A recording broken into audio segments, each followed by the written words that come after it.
This week's featured listing is better than new. A spacious home on a 1.5-acre lot in the Rosemont area. Hardwood flooring, oversized family room with a huge master and a huge master bath.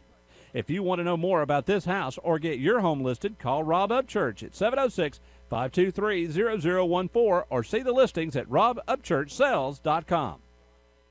Rob Upchurch is your RE/MAX result. We're all trying to connect to a healthier way of life. That's why West Georgia Health has expanded to bring top-ranked medical expertise and specialized services closer to home. From the most advanced technologies to a strong vision for the future, we're connecting together. So healthy together.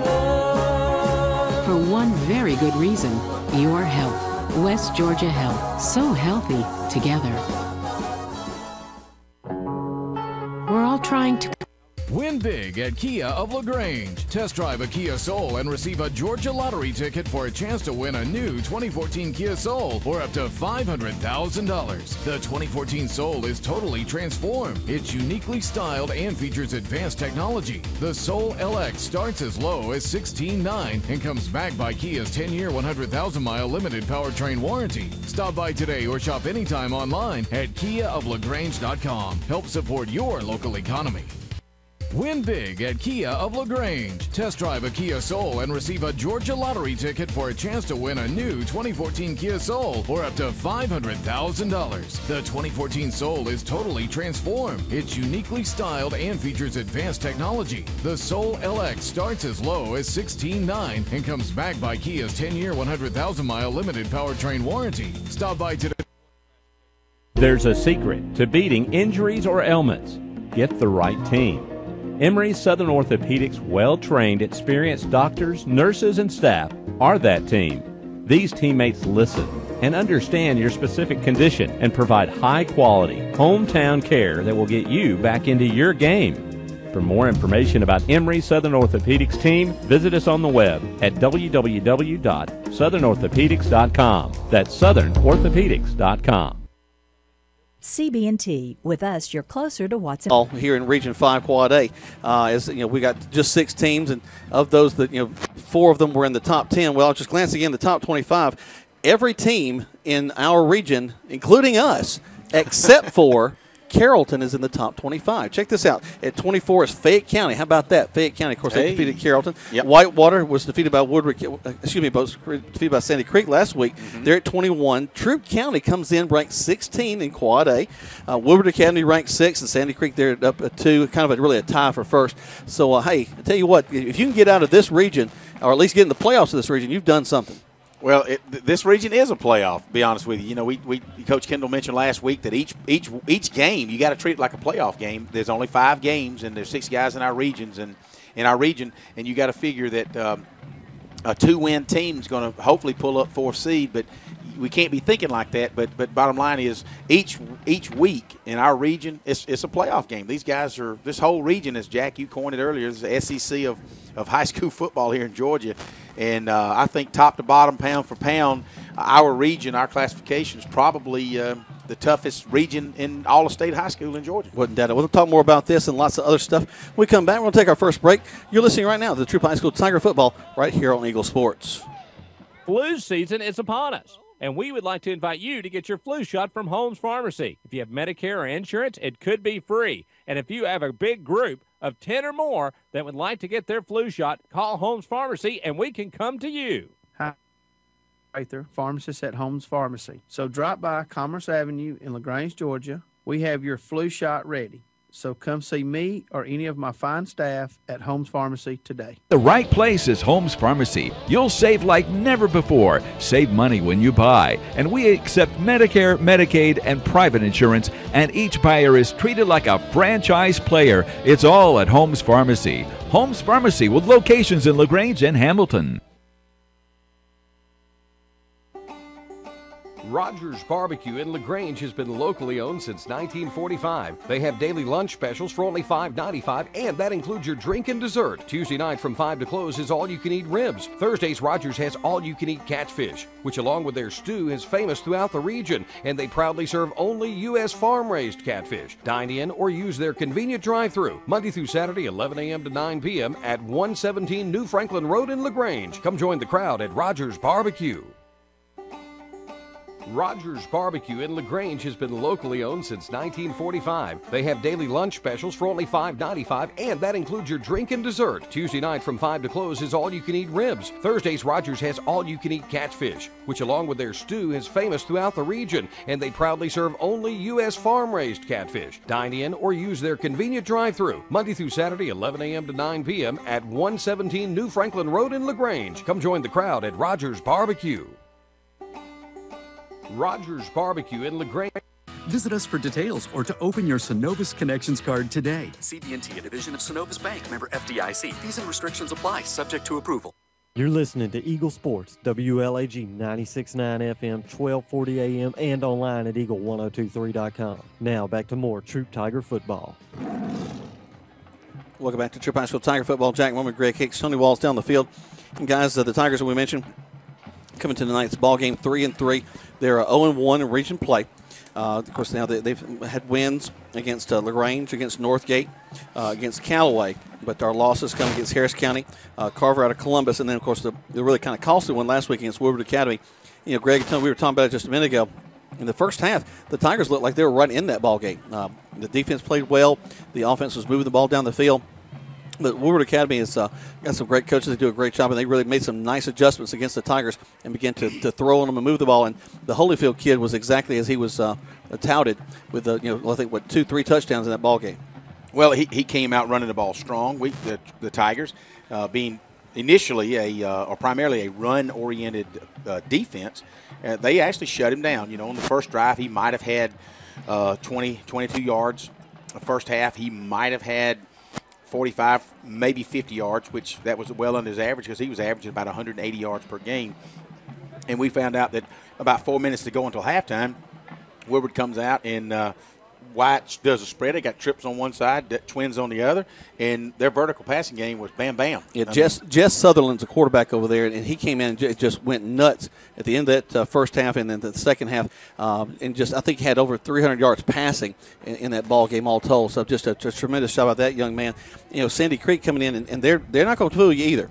They're coming in with a power game. They might throw a little bit, but they're going to try to run the ball right down our throats. Well, in the past, guys, and Tony, I think you were with us in the playoff game, but this kid, I think he's a senior now, Eric Sweeney, he's averaging close to 200 yards a game, if not a little bit more. And so, once again, each week we face a team with a premier back, and obviously their former quarterback, I think it's Cole Garvin, he's graduated and gone on. I don't know who the quarterback is now. I didn't do my research this week. I've been pretty busy printing T-shirts at the premier T-shirt printer in Troup County. That would be Mud Creek Graphics. Man, what a shameless plug that was. I'm telling you. Yeah, I didn't do old worry about all that. But anyway, so I don't know who the quarterback is now, but I'm sure they've got the ability to pass the ball because, as you said, Tony, just then, when those kids left the field from Sandy Creek, wow, Dr. Hurley and crew, some big boys out there. You know, you guys talking about quarterbacks. I'm just looking at their roster here. They have 2 freshmen and 1 senior, so I'm going to go with the senior. Number 14, Trey Walker. Mm-hmm. You know, I think we've seen these guys before. Did they run out of the zone read and the spread? And then is that what it gives them such a good running game, the fact that they spread you out, or do they power the football? I don't know. Well, actually, they could do both. That's why they're number 2 in the state. Yeah, they can line up, and that line is about as big as you're going to see coming across there, and they're going to be able to move they have been able to move the ball very effectively all season long. The Tigers really, it's at the same time kind of a strength. They're going against the run game. Many times it's something that we're good at. It's just I've said it from the first ball game this season. I just get scared when people get behind us. We don't have a lot of height in our defensive backfield, and folks tend to get down the field and really find a way to get behind us and get that passing game going.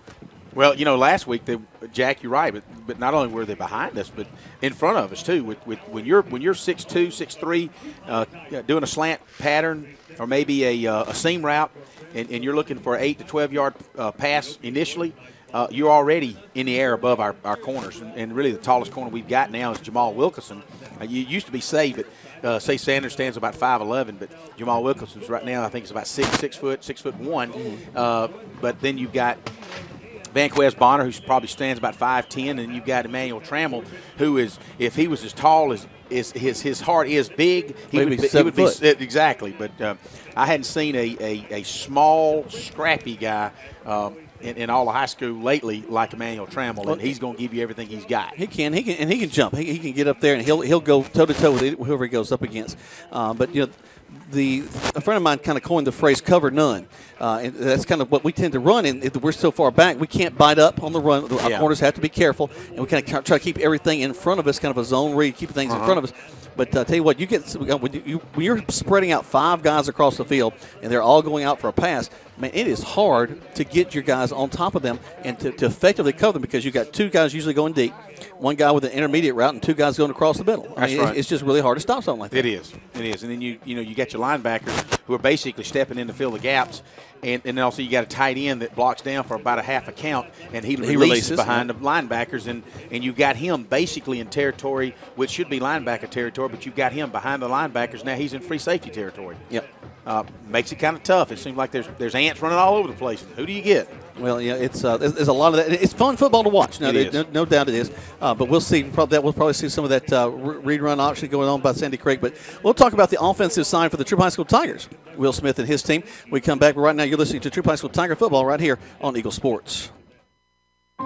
Hi, welcome to State Farm. What's up? Hi, I want to switch to State Farm, but my husband has a hard time letting things go. He's stuck in the 90s. Not. Well, if you do switch to State Farm, I can save you $500. Raise the roof. Switch to State Farm for your auto insurance, and you could save on average $500. Get to a better state. State Farm. Stuck on savings? Go to the Square in LaGrange or call Matt Orr, your State Farm agent. Average household savings based on 2012 National Survey of new policyholders who reported savings by switching to State Farm.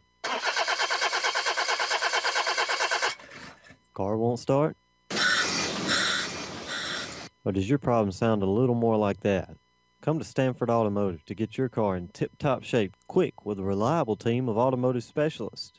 Stanford Automotive, 706-882-0186. 66 Youngs Mill Road in LaGrange. Stanford Automotive, 706-882-0186. Rob Upchurch is your RE/MAX result agent.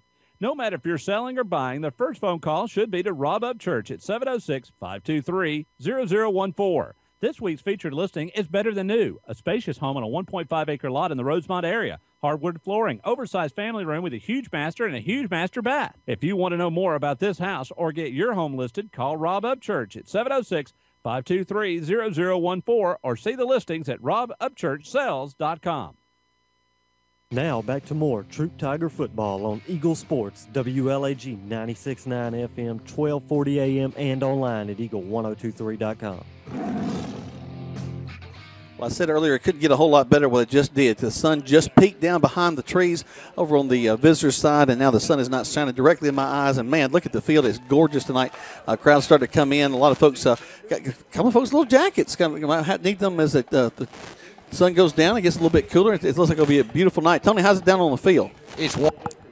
I brought my jacket tonight. I have my toboggan just in case it goes crazy, but I know Nicovia is glad that she doesn't have to turn on the air conditioner up there tonight. I know you guys it's on right now. Oh, so. Well, it won't be on long unless my buddy's got her jacket up there, but it's beautiful down here. The blue skies, great atmosphere, and as you mentioned, finally feels a little bit like football weather, a little bit cool.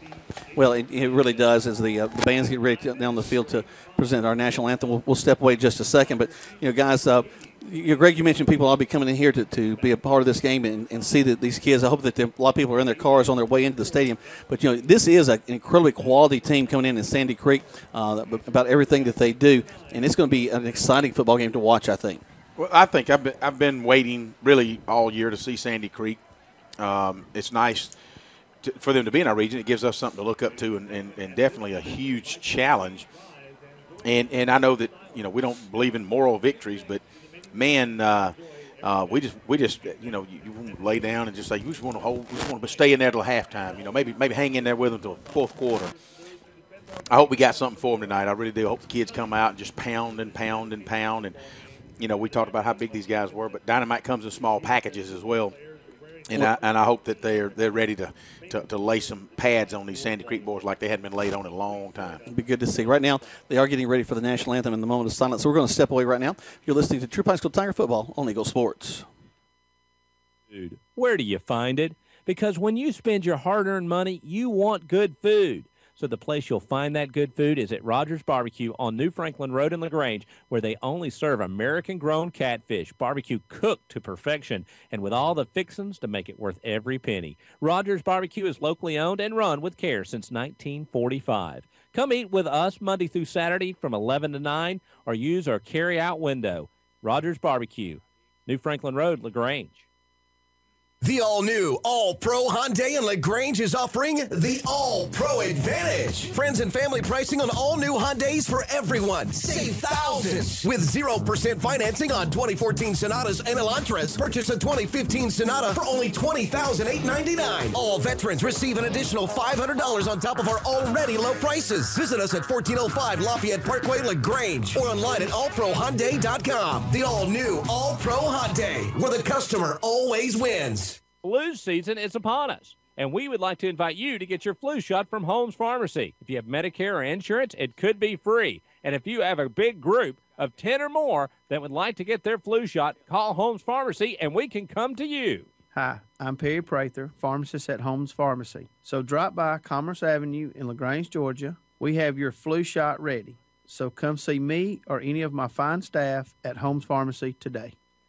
Getting you back into the game is Emory Southern Orthopedics' goal. The full-service orthopedic medical practice features board-certified surgeons, a prompt care center, surgical facility, and physical therapy services. The collaborative medical team at Emory Southern Orthopedics combines with leading-edge orthopedic treatment with proven traditional methods to aid you in achieving an active, pain-free lifestyle. Emory Southern Orthopedics, getting you back into your game.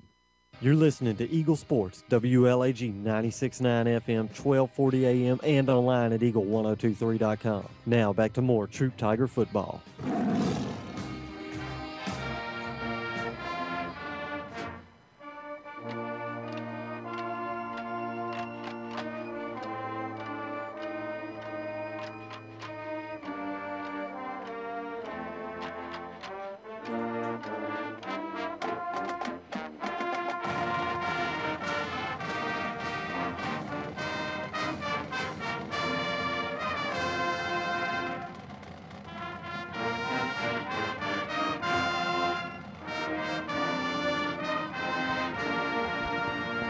There's the pride of Troup County, the Troup High School Tiger Marching Band with our national anthem. Great job by them. And Greg, I'm just looking across. I see that we're a 3-tuba band, and Sandy Creek just a 2-tuba band over there. Jack, I was just thinking, well, we've won the battle of the bands. We're already done. We beat them 3-2 already, so that's one victory up tonight. Go Johnny Hurd. Yeah, I tell you what, they do a tremendous job. And Tony, I know that adds a lot down the sidelines and gets the kids excited about a ball game like this. You know, we've been listening to, we've been covering Troup High School in Callaway all year, and the Troup High School Marching Band, they do a great job. You guys mention them every week, but boy, they are really sharp and do a great job of entertaining before and during halftime. Well, it's something else we do mention a lot, that there's so much that is involved, so many moving parts in putting together a football team and a football program, and especially in a game like this when you're at home, you got the fans that are coming in, you got a visiting team you got to accommodate, you got so many different moving parts. Schweitzer and his team do a tremendous job of getting everything ready for a home game like this. There's a lot that goes into it. He and I were talking last night. That's Coach Schweitzer. And he's the athletic director at Troup High School. And just to get ready for home game, you got to get the administration, some of the teachers to help you to pull in and run the gates and get the signage up, get the concessions going, get the money boxes right, make sure that the security is available. Just think about all the volunteers that are out there selling tickets, yes, that are taking tickets, greeting folks as they're coming through the doors. I mean, it's just a true. There's so many folks involved in the community that put this. Callaway is the same way. Mm-hmm. They have so many folks, and of course our sister school over at LaGrange High.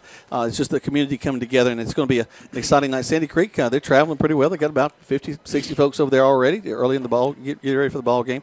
But we were talking a little bit about the defensive side and Sandy Creek's great offense coming in. But let's talk about this Troup offense.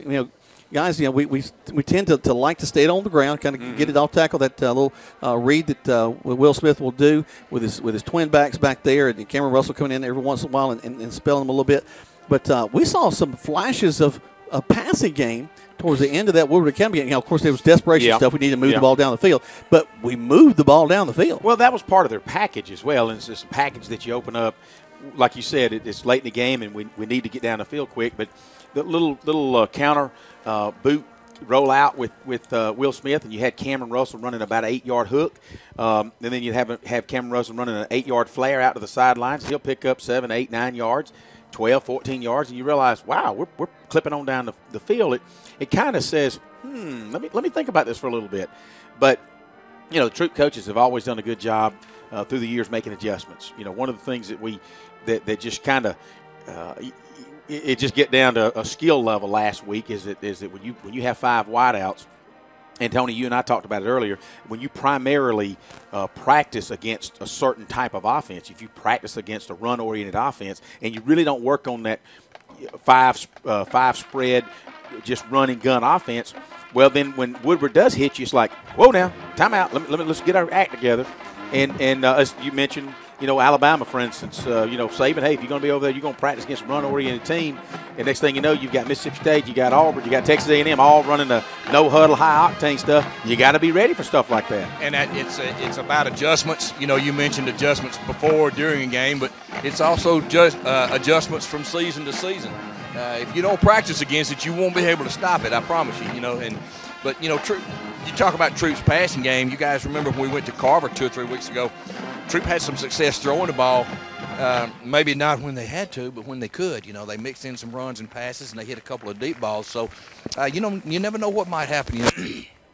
Tony, I think you make a great point there. It is finding that balance is really what needs to happen between the run and the passing game. Primarily, we'd love to keep the ball on the ground. I mean, because that's you got control over your offense. You get 3 to 4 yards every play. You're going to run some time off the clock. Give your defense plenty of time to rest. Keeps that other offense off the field. But at the same time, you need to be able to keep them honest. By being able to dunk it, get it down the field, and not just have to go for a big bomb down the field every time you want to throw it. Interesting, and I want to ask you guys. You guys know I don't have cable, so I was on the internet watching the New York Giants and the Philadelphia Eagles the other night, and I swear, the Eagles. If you guys watched that, the Eagles totally dominated the New York offensive line. Eli Manning couldn't even get the ball in his hand good before he was running for his life, and I'm looking. What kind of adjustments would you make? Because at that point in time, it's almost like it's a snowball rolling, and it's got so big you can't stop it. And nothing that New York did they could fix. And it was my just call the game because you're just too much for me right now. I'm getting beat up too bad. And you wonder, Tony, you talking about adjustments, is when you're faced with a situation like that, I know the coaches are saying, all right, we got this, we got that. But what do you do? What do you do to kind of stop that bowling ball from coming at you?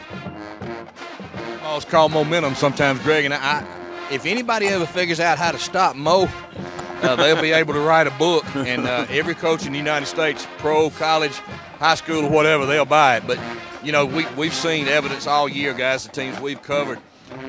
You'll see a game rolling along, and then a turnover or a break or something will swing the momentum, and it's unbelievable once it gets going. I mean, and you're right, Greg. It's almost like you just can't do anything about it. And like I said, if we can ever figure out how to stop Mo, we'll be there. There you go. When momentum starts to hit you, it hits in so many ways because you end up with a penalty at an inopportune time. You end up with, you mentioned a fumble. You mentioned some guys going the wrong way. The play's supposed to go to the right. The back takes off the left. Those things start to happen because we're human beings. People get excited. Their mind starts racing. And if it's from a positive standpoint, you're enjoying that. You're riding it. You're feeling good. But if it's going against you, you're trying to figure out how in the world do I get out of this? Well, and the other thing is, in high school, you're talking about 16, 17-year-old kids. Pros, you're talking about college, but it does, and it doesn't seem to matter. Kids, they have an excuse. They're 16 or 17, and the pros, they haven't been able to stop it at all either. So it's really interesting to watch the dynamics of each league when you start. All right, right now the captain's ready to come out on the field. We're going to take another quick break. When we come back, we'll have the coin toss to get ready for the kickoff right here on Eagle Sports. All right, I want to ask you something, but you have to promise not to laugh at me. Okay, what? Do you think the State Farm jingle really works? Like, for real?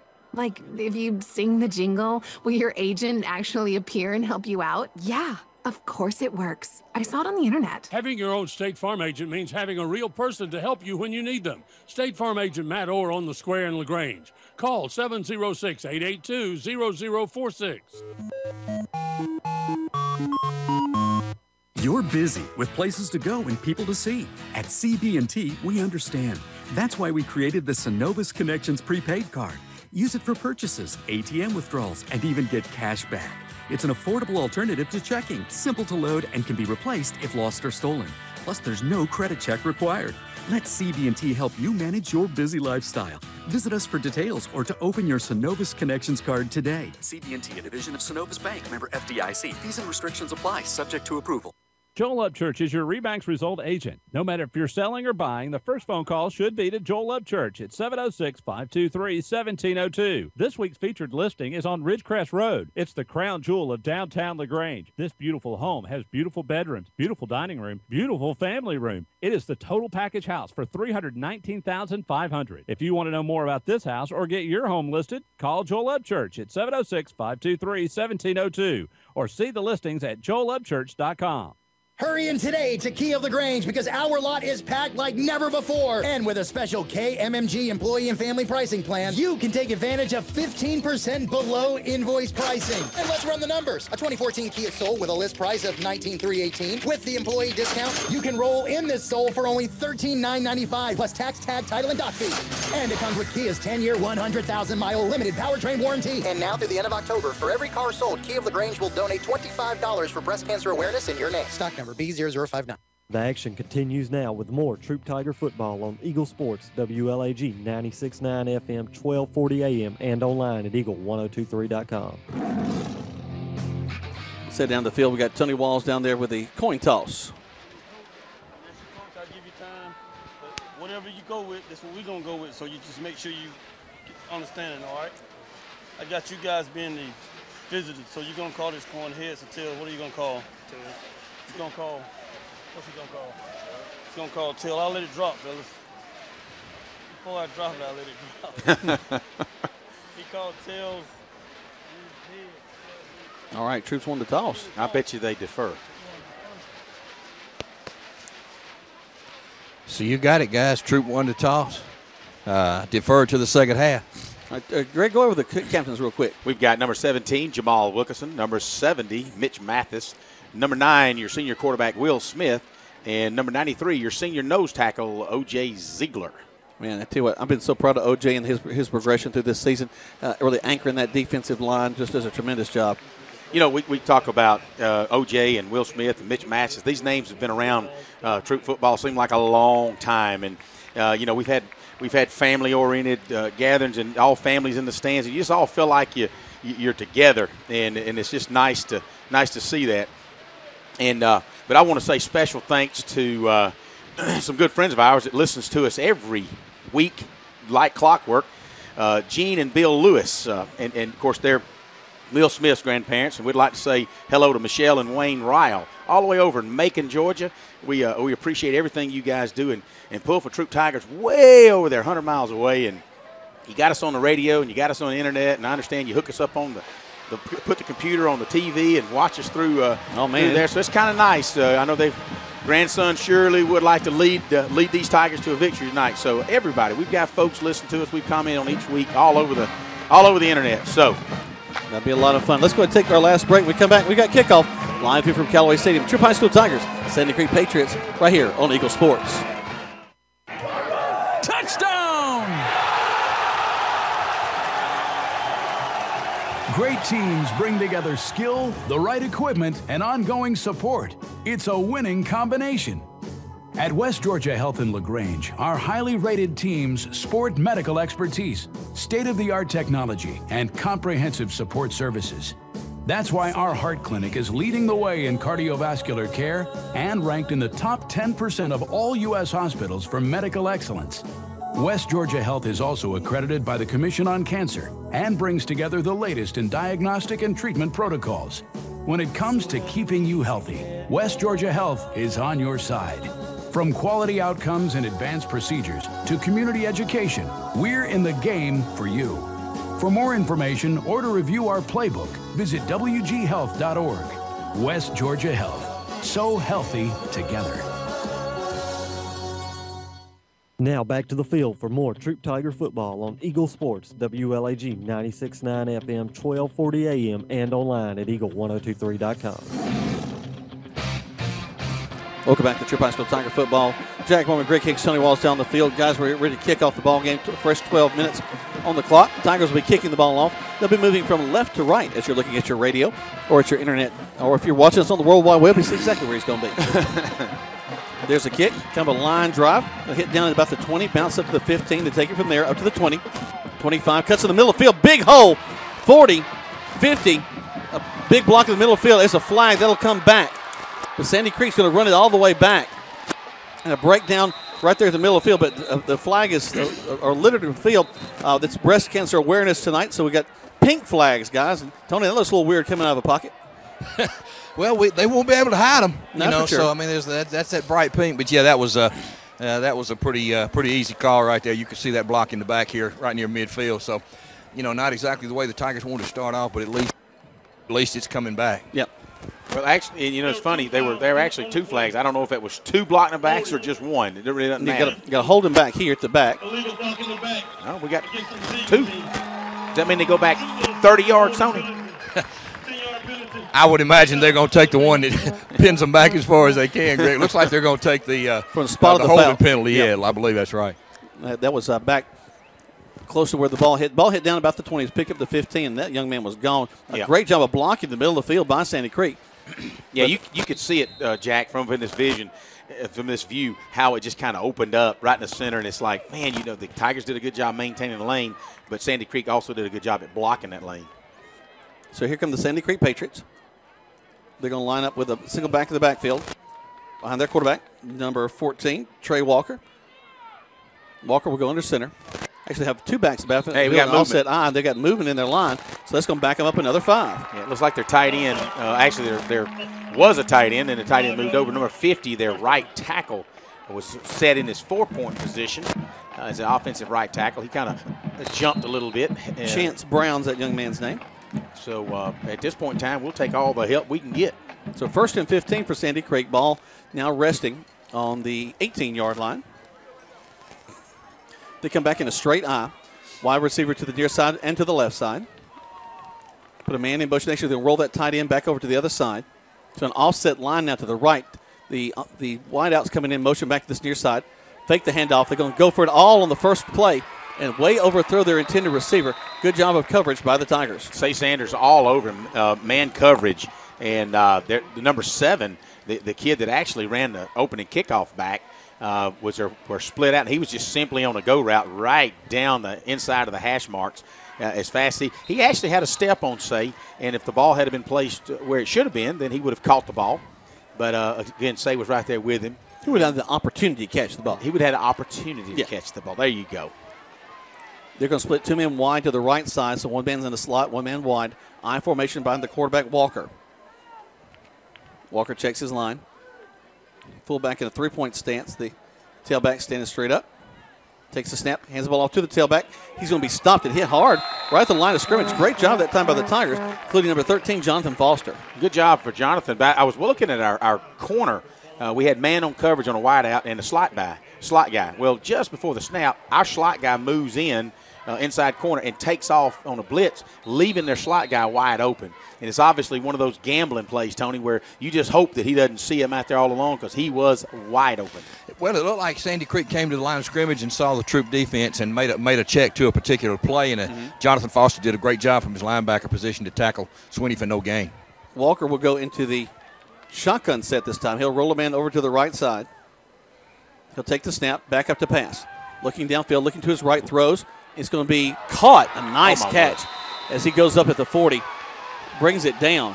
And just a great throw and catch that time by Sandy Creek. And, you know, under excellent coverage, Say Sanders really had him on his hip.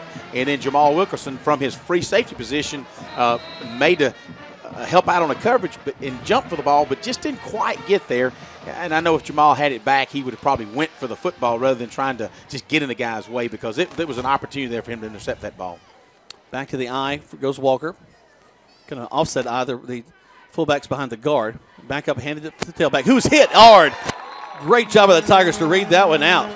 Jonathan Foster from his left outside linebacker position met Eric Sweeney 2 yards in the hole, and that'll be where he tackles him. So it'll be a 2-yard loss on the first down, and that's what we like to see. Now, nobody's ever questioned whether we're consistently defensive on our run, but as we've seen, we've got to tighten up on our pass defense.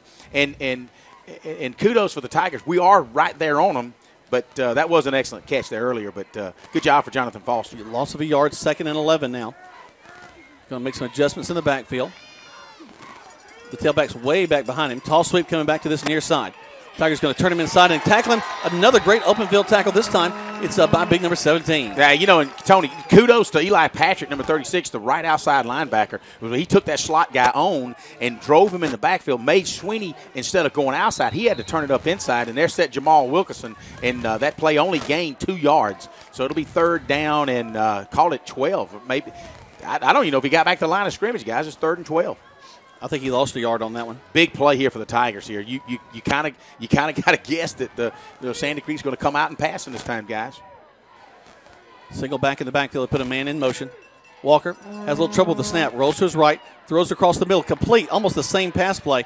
He was standing there wide open, and we just kind of had a little sagging zone and let him right there in the middle of the field. I'm glad you said zone. You could just see Jamal from his free safety position just kind of sitting there. He's looking over at Vanquez wondering, all right, guys, what's going on? We got a little miscommunication because it's real obvious that he just kind of turned up about 12 yards in a hook and stood there, and Jamal kind of was just flat-footed and should have really made the coverage effort. But that results in a 1st down for Sandy Creek. So they're inside Tiger territory at the 43-yard line. Back to the I. They're going to try to go with the fullback this time. He's going to get more yards than anybody's gotten so far on the ground. He's going to get about 5, 2nd and 5. Well, you saw that big right tackle, and Tony, you got the stats on that boy. I don't know if that's Dr. Hurley you mentioned earlier, but he stood up, and you could just see him pulling, and that picked up the fullback about 5 yards. Well, the right tackle is a gentleman named Chandler Tuitt. He's a big junior, 6'4", 270. The right guard is Dr. Hurley. Dr. Hurley is a senior at 6'3", 335. So 335. they got some pretty good size on that far side. They're going to roll the 2 backs over to the left side in kind of a odd wing set. Single back in the backfield. Tall sleep coming back this near side. And they're going to call it, Greg. They saw it. I think the pink flag's a little harder to get out of the pocket than the yellow ones. Number 33, the slot back, had moved over from really his fullback position, leaving the quarterback there all alone in the backfield. He moved over, he got set, and he kind of jumped a little bit too soon. So that'll back him up 5. And again, Sandy Creek has shown that they've got a good mixture of the pass and run game, and we've pretty much shut the run down, guys. It's just that pass that we've got to worry about. Needless to say, they watched that Woodward Academy film last week. Yeah, that's what it is. Or just listen to us. I don't know that they're going to gain much knowledge. Teams aren't breaking down film anymore. They're just replaying us. That's what it is. Single back set, and everybody's on the line. I think that's an illegal formation, guys. Just me. But anyway, they're going to fake the handoff. We're going to get right in the quarterback's face. Yes. Yes! Down to the 40, 30, 20, 10, 5, touchdown! Tigers on an interception. Speaking of defense, Vanquez Bonner sat there and cat and mouse snuck in there and anticipated the throw from Walker, snuck in between, intercepted, down the hash mark, 56 yards for an interception for touchdown Tigers. That's what I'm talking about. Well, I'll tell you what, also, think about the pressure you saw. That quarterback had to release the ball a lot sooner than he needed to. And who was that there, Tony? Number 13, Jonathan Foster, all in his face. Jack, that's a great point. The first couple of passes that Sandy Creek was able to complete, there was no pressure. And I don't care how good a defensive back you are, you can't cover that long. Particular play, you had a lot of pressure, and Vanquez Bonner made a great break on the ball, took it back. Yeah. All the way to the house. Snap hole is blocked. One of the things that we've had trouble with all year, folks, on occasion, we tend to get just a little bit too lax on that PAT, and we got to have that PAT, guys. I'm sure Coach Kendall's going to have a conversation with the center, the holder, and the place kicker. But at the same time, we are up 6-0 right now. Early in this ball game, 7:36 left to go. The first quarter play. You're listening to Troup High School Tiger football right here on 96.9 at 1240 WLAG. Attention, not monkeying around. You'll get more discounts and incentives, more money for your trade-in, and rates as low as 0% APR. All Pro Chevy, Buick, Cadillac, and GMC, where the customer... Chevy Cruze LT for $18,963. Come in and save thousands at All Pro Chevy, Buick, Cadillac, and GMC on New Franklin Road in beautiful LaGrange. All Pro Auto Group, where the customer always wins. You're listening to Eagle Sports, WLAG 96.9 FM, 1240 AM, and online at eagle1023.com. Now back to the field for more Troup Tiger football. Just in time for the kickoff, guys. If you've been listening, Troup Tigers up 6-0 on an interception return by Vanquez Bonner and the kickoff by Young, and there's already whistle blows. So let's see what they have to say. But again, we like to get that interception. The defense was holding true on their run game. Pass game was kind of iffy there, and all of a sudden Bonner steps in there on a little sneaky cat and mouse play, interception. And all right, that's interesting. I guess. What are you doing? You're an onside kick, guys. Well, that's it was a formation. If I'm understanding it right, they only had Troup High School had three players on one particular the kicker. So I guess that's right. I guess you got to have I four. guess that's there. illegal, right? All right, then we should do our research, huh, guys? Well, look, we're going with calls they used to make when we played. We don't know There anything you go. about this new football. Here's a kick again, high kick. Fair catch called for at the 31-yard line, and that's where Sandy Creek will have it 1st and 10. Good job. A lot of your average fans, we think we don't know anything. Sometimes they wonder, can he fair catch that on a kickoff? He sure can. Mm-hmm. Well, he just did. But I'll be honest with you, I don't know that I've kept up with three men on one side behind the kicker at being an illegal kickoff formation. But I guess I've seen people. Well, I'm thinking before roll everybody to the other side of the ball and you go after it. But maybe it's okay if you're going to have everybody. But if you're going to have somebody on the backside of the kicker, you got to have at least three, I guess. If Jeff Hicks would please text Greg a little bit and let him know about that. Or Farrell Breyer. If Farrell can do it too. And Sandy Creek's going to get a little bit more down the field. It's Jonathan Foster. He just makes tackles right now as he makes another one after they gain 5 yards, 2nd and 5. Jonathan came from his left outside linebacker position, hit the backfield, saw Sweeney was actually going to the right side off tackle and chased him down from the backside after about a 6-yard gain. And good job because, he had some running room at that time, guys. So excellent job. So far, Jonathan Foster's having a good game on his second series of this opening quarter. They're going to roll their double wing over to the near side. A tall sweep to the other side. And, man, we're going to meet him again in the hole. Great job by that Tiger defense. This time, big number 37 kind of stepped in there in Austin Carter. I like to see babyface Carter coming there, him along with Jamal Wilkerson, number 17. Sandy Creek went with that offside shift. They kind of went very strong right. Tony, you're down on the field. And you think it gives you all indications they're going to go right. Well, they toss sweep to Sweeney going to the short side of the field, and good job by the right side of that defensive unit. Unbalanced line again, back to the right side. They're going to run a trap play inside, and, man, we are all over it. Gets a little bit of upfield motion on second effort. Getting off the bottom of that pile is 37, actually number 90, Tristan Thompson. And I wanted to comment on Tristan. Coaches and I were talking this past Saturday about finding some depth, and Brandon Barrington has stepped up and that helped out in that offensive line. He's got 2 starts now last week and this week, allowed Tristan Thompson to go to defense, and you can almost sense it. I think Tristan loves that defense because he's got a nose for the football. Back to the offset eye. Quarterback under center. Going to back up and hand the ball off deep. He's going to try to find a place to go, and there's nowhere to go. Tremendous open field tackle by the Tigers. I'll tell you what, Vanquez Bonner from his inside, from his corner position, he's on the hash marks, and you can see it was running. He sensed it, came up and met Eric Sweeney, their big tailback, 2 yards behind the line of scrimmage, and Eric's able to drag him up to the line of scrimmage. It's 2nd down and 10. Sweeney, a senior, listed at 5'11", 195. They're going to put twins to this near side and wing to this inside as well. Quarterback goes under center with a single back behind him. Backs up to pass. Just a 2-step drop back, going to hang it out there, and it's going to be incomplete. And that's not a interference flag, I would hope. That ball was well overthrown. Not only was it well overthrown, but he had no chance of catching it, even if it had tackled him. Really? Oh, my goodness. Oh, my goodness. Tony, what is that?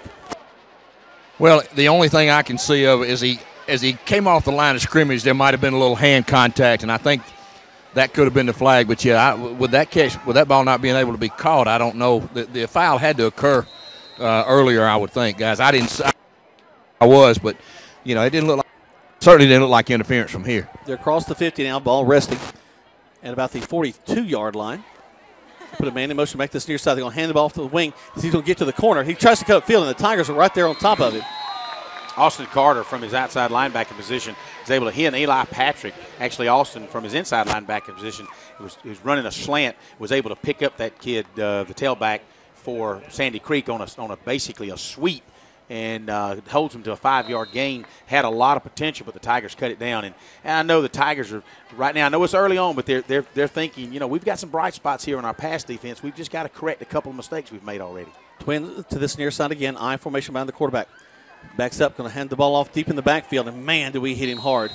Initial hit looks like I want to say Ziegler and Austin Carter coming off the ball. Austin actually hit him, tripped him up, and he actually fell forward a couple of yards. But again, Tigers doing a great job so far in the second series, their defensive series, on holding the Sandy Creek from the big play. And it's 4 minutes and 20 seconds left in this first quarter. Your Troup Tigers up 6-0, and the defense has basically been on the field the entire first quarter. Wilkes back under center, puts the man in motion, gets past him, takes a snap, hand the ball to the fullback. He gets the first down yardage, I think, is he's got to get. It depends on the spot, guys. You got to get to the 32. Tristan Thompson coming He's off. going to be a little bit short, guys. It's going to bring up 4th down and short, maybe half of football. Hudson Newton, Tristan Thompson, O.J. Ziegler kind of in there on a tackle. Jadarius Smith also, hadn't mentioned him tonight. He's from his middle linebacker position, kind of undersized. But one thing about anybody on this defense, they'll stick it to you now. They break the huddle. So it's 4th and a foot. And the ball's resting on Troup Tigers' 32-yard line. Looks like we're going to have a measurement, guys, but from where I'm standing, it looks a little bit short. Yeah, okay, so now you're right, Tony. They are bringing out the chains now. Sandy Creek was ready to get up to the ball and go for that 4th down. Well, let's just hope they fumble it when they do.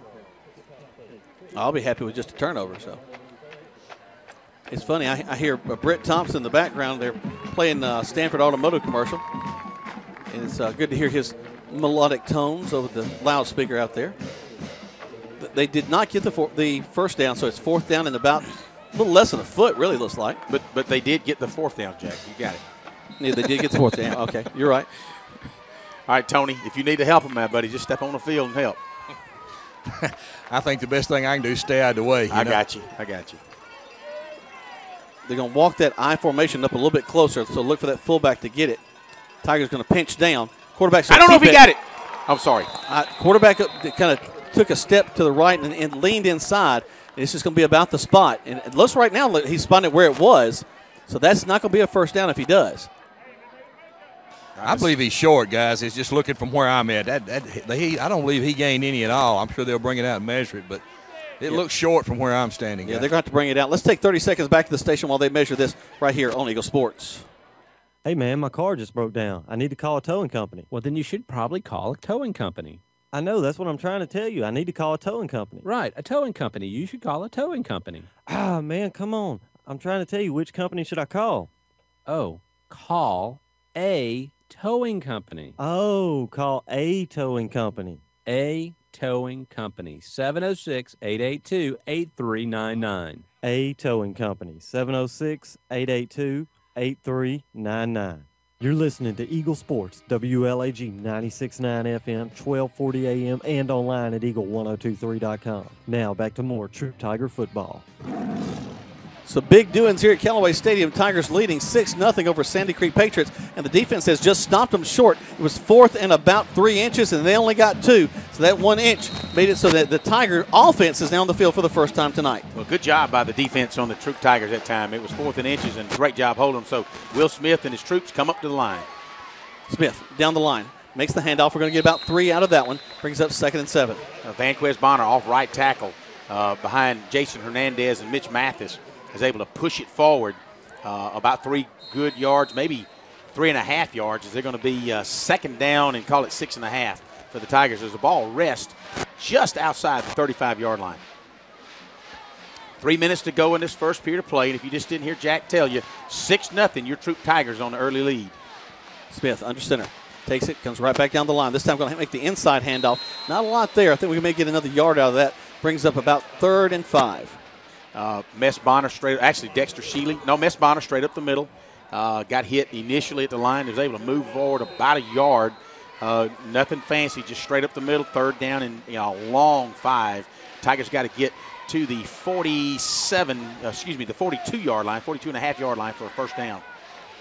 Tigers break the huddle. They spin a man wide to the top side. Wing to this near side. Split backs behind the quarterback, Smith. Smith takes it, turns. A little inside traffic. Goes beautifully. We're just short of the first down, though, guys. I think he's going to go down right at the 41.5. Travis Johnson is sitting there saying, I don't know, I think we got a first down, but let's let the officiating crew look at it. But you're right, Jack. It's going to be 4th down and call it 24 inches maybe. So what do you do? What do you do? The players want to go for it, that's for sure. The guys are down the field saying, I guess they're going to call for another measurement? I think the Troup coaches is asking for a measurement. Hey, that's a good idea, though, because it really gives the Troup coaches time to think here. To think about this. And, gutsy call, guys. What do you do? Guys, that's 3 measurements so far in this ballgame. I don't know if I've seen 3 measurements at all this season. That's right. That's right. And, pretty much, if you're going to go for it, what are you going to call? What are you going to do? You're able to move the ball 2-3 yards at a time. It's feasible that you could get a first down, but there's something mysterious about the 4th down. Midfield is kind of like a goal line stance, and it's a good yard too, guys. They may think about trying to draw Sandy Creek off sides. They may think about going for it. You would like to. I think you would like to go for it, but really, I guess the prudent call is to punt the ball away and play defense because the Tigers have been playing good far. But looks like Coach Kendall's going to roll the dice with 2 minutes to go here in the first quarter. Riverboat Gambler might go for it. Riverboat Gambler's going to walk out there and make it happen here. Smith is going to go under center. There's a snap. Handoff into the line. We only needed a foot. I think we got about 3, so that's going to be a first down for the Tigers. Yeah, good job. It looked like Will Smith, they had to open this over Hudson Newton, the center, wide open. Now, the middle linebacker did kind of creep forward, but rather than Smith doing a quarterback sneak, he handed off to Mess Bonner up the middle, picks up about a half a yard. All they needed, a little bit of a yard and a half. All they needed was really about a half a yard. So, and all of us armchair quarterbacks can go, yeah, great call, Coach Kendall. That's right. Well, it's not the first time this year. That's why Jack said Riverboat Gambler. He's known to do that on 4th down. A lot of confidence in his offensive line, guys. You're exactly right. Shealy's going to get the call this time. They're going to stack him up on the left side. Might have got a yard and a half on the left side over there behind Brandon Barrington there. I want to call him Bacon. I'm going to give him. I'm going to change his name because I want to keep calling him Bacon. Just start giving him a plate of bacon for every ball game. There you go. That's what I need to do. That's what I'm talking about. Bacon. Cameron Russell comes out. Travis Johnson comes in, and it'll be 2nd down and 8 for the Tigers as the ball's resting on the 45-yard line.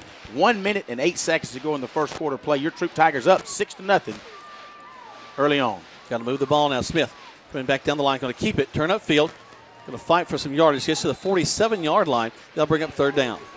We talk about chess matches, and you see Will Smith comes down the line, and he initially pulls it from the fullback. He runs down the line. He sees a seam. He plants hard right and cuts it left. And all the time, Shealy's sitting out there in a good pitch relationship, wanting him to pitch it. And Sandy Creek comes down on Will Smith, as they should. That's just going to set up another play where he's going to toss it to Shealy, and Shealy's going to be able to get outside. Smith goes back under center, backs up to pass, rolls to his right, got some time. That's he can go throw across the middle. That's incomplete. He had Cameron Russell. As soon as Cameron Russell broke, not only did he hold him, but he grabbed his face mask, and Cameron's getting up pleading. I'm sitting here looking at it. The coaches are furious on the sidelines, and one of those things you wish you could replay, but that'll bring up 4th down and call it 6.5. Yeah, Coach Kendall was a little upset right there with the officials. I'm not sure if he thought there was holding or whatever, but you're right, Greg. I think the receiver was open when he initially came out of his break, but a little bit late getting him the ball. But that was the result of pressure from Sandy Creek, I believe. Will Smith will be back on his 35-yard line. He's set to punt the ball away. Snap, good snap. Steps up, gets the ball off. Nice high kick. Spins around. Going to take a straight up and down bounce at the 20. And that's where Sandy Creek will have it. 1st and 10 And they'll stop the clock with 10 seconds. Let's go and keep it here. 6-0 is your score. Tigers leading this one. Sandy Creek will have the ball for the third time tonight. If you noticed, Tony, I don't know if you had a good view of Will kicking the ball at that time, but rather than hold it vertical down the field, he turned it sideways and actually punted it on the fat part of the ball as if intended to do that, because if we've already seen number 7 is a threat. If you watch a guy's punt now in the pros and college, there's a certain way that they hold the ball to try to get it down inside the 20, and I think that's what you're seeing in high school here. Back to the eye for Sandy Creek. They're going to hand off to the tailback, and we've got his number. We just ramp him up. He might get a yard out of that one. Brings up 2nd down and 9, and that'll be the end of the first quarter of play. The Tigers are leading this one 6-0 as we're going into the second quarter in just a moment. Right now, let's hear from some of our fine sponsors right here on Eagle Sports. Touchdown! Great quality and value will get you kick-started. Yes, it's the right time and the right place is Holmes Pharmacy. You'll save like never before. Save money when you buy. And we accept Medicare, Medicaid, and private insurance, and each buyer is treated like a franchise player. It's all at Holmes Pharmacy. Holmes Pharmacy with locations in LaGrange and Hamilton. By the Commission on Cancer and brings together the latest in diagnostic and treatment protocols. When it comes to keeping you healthy, West Georgia Health is on your side. From quality outcomes and advanced procedures to community education, we're in the game for you. For more information or to review our playbook, visit wghealth.org. West Georgia Health. So healthy together. Now back to more Troup Tiger football on Eagle Sports, WLAG 96.9 FM, 1240 AM, and online at eagle1023.com. Fresh set of 12 minutes on the clock as the Sandy Creek Patriots have the ball 2nd and 9. This is their third time with the ball so far in this first half of play. They've had an interception, and the Tigers have stopped them every other time. They put two wings back to this near side again, single back in the backfield. They've run a sweep every time, and they're going to jump off sides. And tell you what, the home field advantage of all the noise coming from this sideline, I guess, maybe it's confusing Sandy Creek. Maybe it's the pennies over there. Tony, they got those doggone penny banks going over the Sandy Creek side. Maybe he can't even hear us because of those banks running like that. Maybe so. I'm looking down at a lot of the, I want to say cowbells, but maybe they're tiger bells. Tony, I think you might want to check your mic. But anyway, you're right. That's the third motion penalty by the offensive line for Sandy Creek. They put two men wide to this near side, single back to the backfield again. And the offset eye, going to back up and hand the ball on a little draw play to that tailback, and he's going to run up the field and get some good yardage that time. He's about 5 yards deep. It was 2nd and 15, and it was a delayed handoff, and he just hammered right up the middle, caught the Tigers in on a stunt, actually on a slant, and he went right up the middle, hit Jamal Wickelson 16 yards down the field. Jamal hit him head on. Jamal's helmet came off, so he's got to take a break. But that was about a 16-yard gain, so Sandy Creek, one of the biggest runs by Sweeney all night. Yeah, I think part of that little draw play kind of drew us inside and gave him that opportunity to get those extra yards. Tall sweep to Sweeney going around the left side. Tiger's going to collapse down on it. He's going to get about 4, maybe 5 yards on it as they knock a few coaches down on the other side. Give a big Emmanuel Trammell credit for the tackle over there. He comes off that pile, and not only did he tackle Sweeney, but he tackled about 4 players and 3 coaches with him. He picks up about 5, maybe 4.5. So looking at 2nd down and 5.5 for the Patriots of Sandy Creek. Ball's resting just inside the 34-yard line of the Patriots. They're going to call it 2nd and 5. Wilkes go back under center. Takes his time, backs up, fakes the handoff. He'll go to the passing game. Goes across the middle. It's going to bounce off the shoulder pass, the intended receiver. But that was a great pass, just not a good catch. I tell you, guys, if you're watching that's a perfect example of the receiver did not look it into his hands. He was ready to run with the football before he caught it. Bounces off his left shoulder pad, incomplete. So, but again, Tigers, good defense right there. He did have the inside route on him. So I don't know. We may be reconciled. Let's keep them in front of us and don't let anything go deep. At least you can tackle somebody if they're coming back towards you. If they're on the other side, it's going to be hard to catch up with them. Big play for the Tigers here. 3rd down and 6.5. 3 men wide to this near side, 2 to the far side. Put a man in motion. Going to hand the ball off to him. A little jet sweep going around the far side. He's going to be wrapped up. He's going to pick up the first down. I think he's going to get right across the 40-yard line. Just really, when you saw that little sweep, tight end had left his in motion, and the quarterback handed off on a buck sweep, if you will. Went around the corner, and you just knew that the Tigers were going to hold him this time. And dadgum, if he didn't just quite get outside and picked up 7 yards, and all he needed was 6. So that'll move the chains one more for Sandy Creek. Tigers so far playing this bend but don't break philosophy where they're really playing some tough defense, but they're giving up just a little bit too many first downs. Fake the handoff. They got some pressure on the quarterback. There's a block in the back. Call that. We're still on him. We're going to sack him back to the backfield. I can't believe the official who's standing right there does not call the block in the back. Well, give Austin Carter credit for that, Tony. Number 37 from his inside linebacker position, hammered all the way to the infield. He was chasing the quarterback out of the pocket, and all of a sudden there comes Tristan Thompson and Jonathan Foster to kind of wrap him up. O.J. Ziegler really wanted to jump on top of him, but thought better of it and kind of dove over him because he could have drilled him in the turf, but that'll lose about 7, maybe 8 yards. It should be second and about 18 for Sandy Creek. Quarterback Walker back under center, puts the man in motion, little jet sweep, but actually fakes the jet sweep, going to throw it down the middle of the field. Man wide open. He's going to make the catch at the 30. Going to track him down at the 20, bring him down all the way at the 7 is where they're going to mark it. And, we bit all over the run that time. They threw over the top of us and got a big first down. That's one of the things that Vanquez Bonner decided to do. He wanted to gamble a little bit, and it did not pay off that time, is that he was going to blitz. And about the time he started blitzing, he said, uh-oh, and he had to stop in his tracks and turn around and really just chase the seam guy down. Well, it was simply on a seam route all the way down the hash marks, and all the quarterback had to do was just lay it out there. And when Vanquez did catch up with him, he was actually trying to strip the ball. He could have stopped him on about the 18, but he rode him down to the 9-yard line, so it'll be first and goal for Sandy Creek. Back to the I for Walker. Hands the ball to his tailback. He's going to find a hole on the left side. Fights his way down to the 1. And that's where he'll have second and goal from there.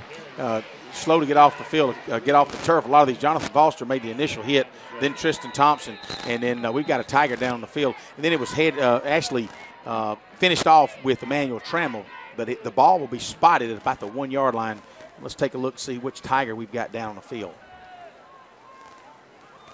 He's laying down so I can't see. Let's take 30 seconds back to the station as they check on him. Tigers are leading this with 6-0. Sandy Creek threatening right here on Eagle Sports.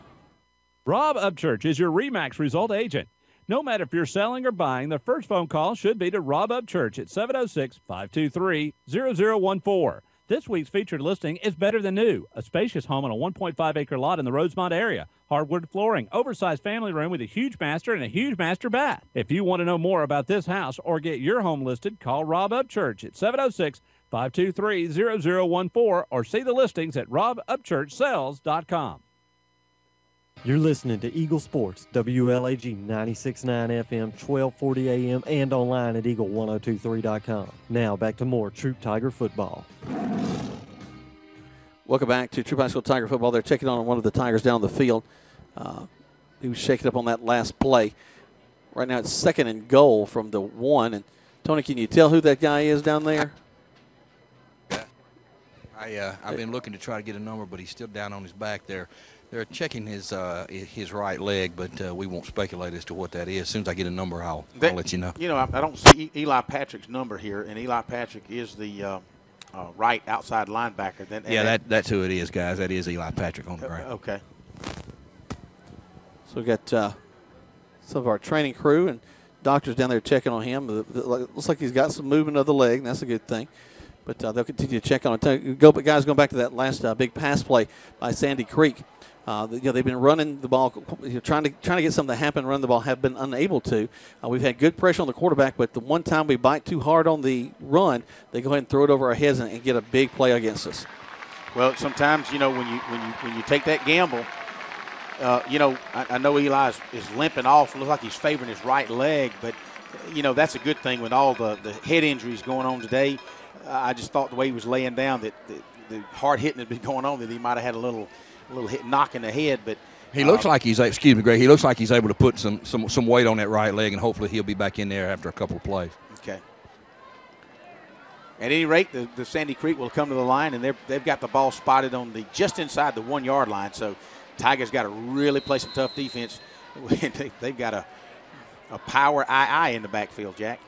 That is a big power, offset power I. They're going to hand the ball off to the but he's hitting the backfield. I think he's going to get the second effort across to the end zone. Yeah, he'll score on that one. But what a great impact in the backfield. But Justice Marable came from his outside, really defensive end position and just was left untouched and hit Sweeney in the backfield. But by the time he hit him hard and knocked him off center. But Sweeney had enough forward momentum, only had to get over a yard, really a half a yard in the end zone. So that carried his momentum over for it to be a touchdown. Sandy Creek. We can only hope that they missed their PAT opportunity as well. Let's see what happens. Snap, hold, kick is up. Woo. And it's not a real good kick, but it's just enough to get it over the uprights. So they're going to go ahead 7-0.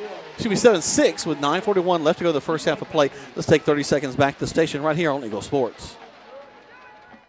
Good food. Where do you find it? Because when you spend your hard-earned money, you want good food. So the place you'll find that good food is at Rogers Barbecue on New Franklin Road in LaGrange, where they only serve American-grown catfish, barbecue cooked to perfection, and with all the fixings to make it worth every penny. Rogers Barbecue is locally owned and run with care since 1945. Come eat with us Monday through Saturday from 11 to 9 or use our carry-out window.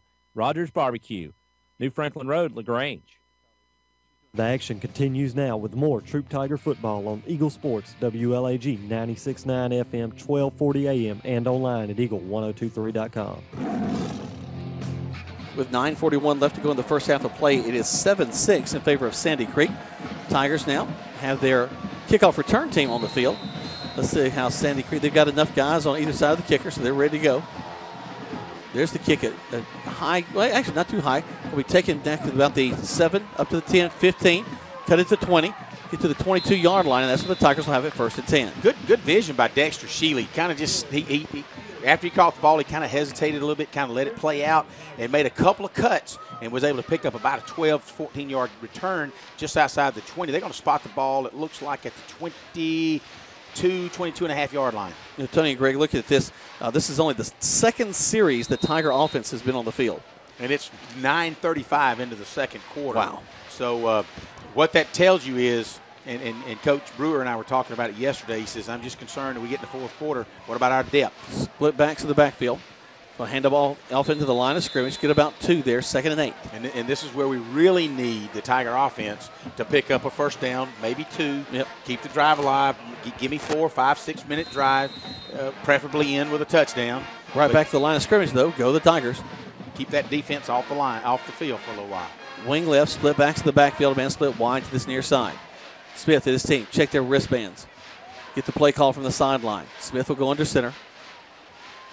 Takes the snap, comes down the line, going to keep it and not get anything out. Again, Greg, as you mentioned earlier, Ness Bonner that time was in the pitch relationship, had lots of running room ahead of him, but Will just unable to see it because he was collapsed down upon. I was going to say, one of the things that's happened so quick that time is about 4 white jerseys convened on Will Smith for a meeting at about the 25-yard line and just wouldn't let him pitch. So it's 3rd down and 7 for the Tigers. Tony, Greg, we'll talk about this in a minute. But it seems also with our pitch relationship, we come right down the line. We don't kind of step back a little bit and give a little bit of a buffer between the line of scrimmage and the quarterback. He's coming directly down the line, and unless that front line can completely hold off their guys, that's going to make it tough for him to get and make those reads. Smith back under center, trips to the top side. We'll have some movement in the line. Look, Tigers, the play clock was about out. Coach Kendall called timeout. The Tigers call timeout. We take a timeout as well. 7-6 your score. Sandy Creek leading with 8:16 left to go in the first half of play right here on Eagle Sports. Hurry in today to Key of LaGrange because our lot farm is there. You're covered.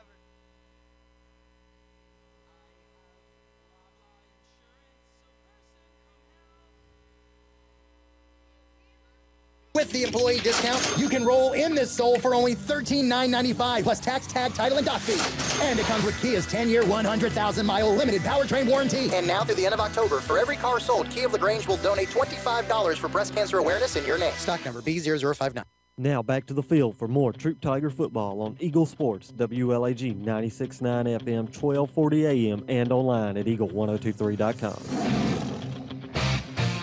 Welcome back to Troup High School Tiger football. Jack Woolman, Greg Hicks, Tony Walls down on the field. 8:16 left to go in this first half of play. 7-6 is your score. Tigers trailing right now by 1.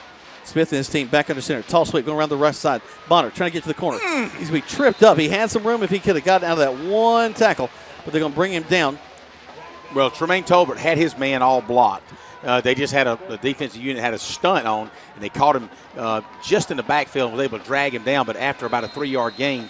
But sad thing is, Tolbert had his man blocked. We wished Bonner with his speed was hoping he'd get to the outside, just didn't do it. Tigers are looking at their second punt of the night. Mr. Smith will be standing on the 10-yard line, and this is where, guys, we really need a boomer. There's a snap. Smith gets it off. Not too high, but going to bounce down. Go out of bounds at the 43-yard line, and Sandy Creek will have it there 1st and 10. Well, let's see. Yeah, they're going to mark it. You're right, Jack, 43-yard line. Your eyesight's better than mine. Of course, I am a few years older than you, and I have to wear reading glasses.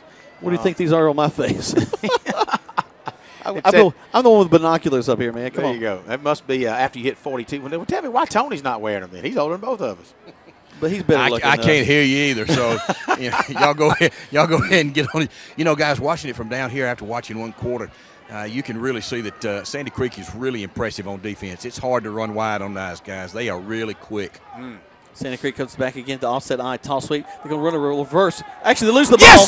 Oh. It picks it back up, and now he's got open running room, almost a design play, as he's going to go down that left side. They toss it to him on a reverse going in the backfield. He drops it, picks it up. We kind of suck inside, and it gives him a chance to get down the field for some big yardage. And there's a block in the back, it looks like, here on the 32-yard line, back where he picked the ball up. There's a flag down, so let's see what the penalty's called. But you're right. Now he's picking up the flag, and he shouldn't be touching it unless there's maybe it's not a flag. Maybe it's one of the pink socks. It was a towel from one of the Sandy Creek players, I believe, Greg. Well, I'll be honest with you. Wear any color towel except pink. Take a white towel. That's kind of odd because that will screw up. It's kind of like blowing whistles in the stands that we had a couple weeks ago. It's like, don't be blowing your whistles, please. That was very distracting. 7-6 your score, 7:16 left to go in the first half of play. Sandy Creek back under center, I formation behind the quarterback, Walker. He's going to step back, hand the ball to the tailback, who's going to try the first hole, step to the outside. And, man, to tell you what, he gets a little head of steam. He's a hard runner. I'm glad you picked up on that. I was actually looking at Vanquest Bonner and number 7, their slot guy. Vanquest says, if you're going to go around me, you got to get off the ground to do it. He literally tackled him.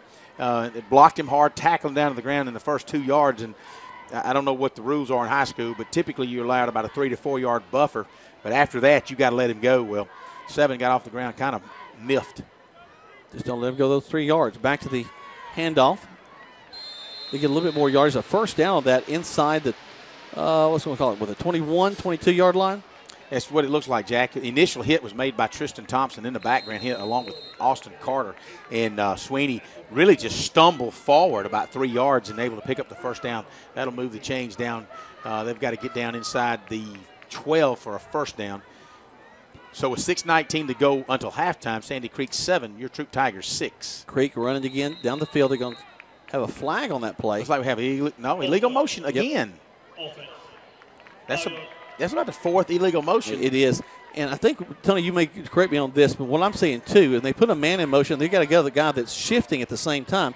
And you can't have 2 guys going in motion at the same time, if I'm not mistaken. Well, it's a subtle movement by one of the down linemen, and they've gotten caught about 4 or 5 times now. You're exactly right. But it's backed them up 5 yards each time. So, hopefully the Tigers can get a turnover and stop this drive right here. Back to the eye. He's going to hand the ball off to the tailback. He's going to hit the backfield. Actually, initial hit, he gets free and then picks up about 3 up the field. Justice Marable slamming his head because he knew he should have had him in the background. But you know what? Justice did a good job slowing him down, and then O.J. Ziegler picked him up as well. It's going to still result in a loss, guys. So that's going to really lose about 2.5 yards. It'll be 2nd down and 12. Well, they had the 5-yard penalty. So, actually, they picked up 2.5. Okay. You could – I could have just left you with that, but you could have. It's the folks watching online. That's why they would have realized it. I got you. Let me put my reading glasses on so you can see the field. Once again, the handoff to the tailback. He's going to get back to the original line of scrimmage, and that's going to be about it. So 3rd down and 10 now for Sandy Creek, and they're stalling out. But guys, we've seen this the whole ball game. They'll stall out around 3rd down with the running game, and then look out. Here comes another big play after that. They're going to call a timeout on the field. We call one as well. 7-6 is your score. 5:06 left to go in the first half right here on Eagle Sports. Getting you back into the game is Emory Southern Orthopedic.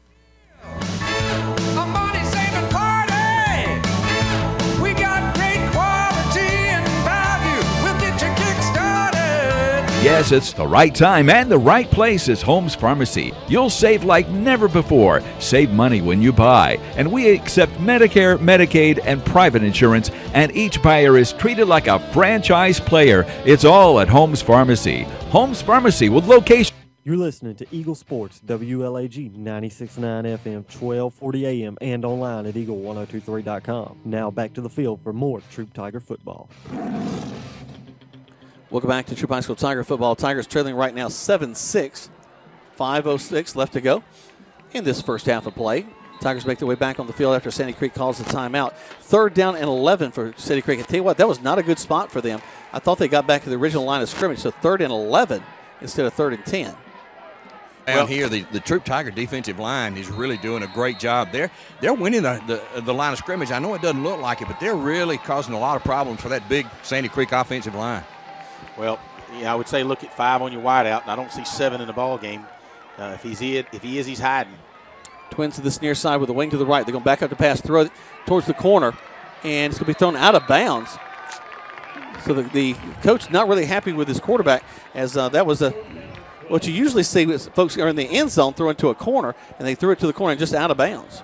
It looks like, I don't know, Tony, if he was going for the first down, I would have gone for the touchdown. But well, the quarterback really didn't give his receiver a chance to make a play on that one, and the receiver's got to give himself a little room on the sideline to work back that way. But not really a good route or a good throw that time. Unless he's got a better foot that he showed on the extra point, they're going to right now attempt a field goal. Snap, hold, kick. It actually has a much better foot.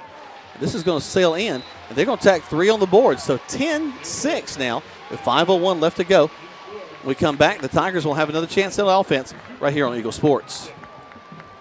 Flu season is upon us, and we would like to invite you to get your flu shot from Holmes Pharmacy. If you have Medicare or insurance, it could be free. And if you have a big group of 10 or more that would like to get their flu shot, call Holmes Pharmacy, and we can come to you. Hi, I'm Perry Prather, pharmacist at Holmes Pharmacy. So drop by Commerce Avenue in LaGrange, Georgia. We have your flu shot ready.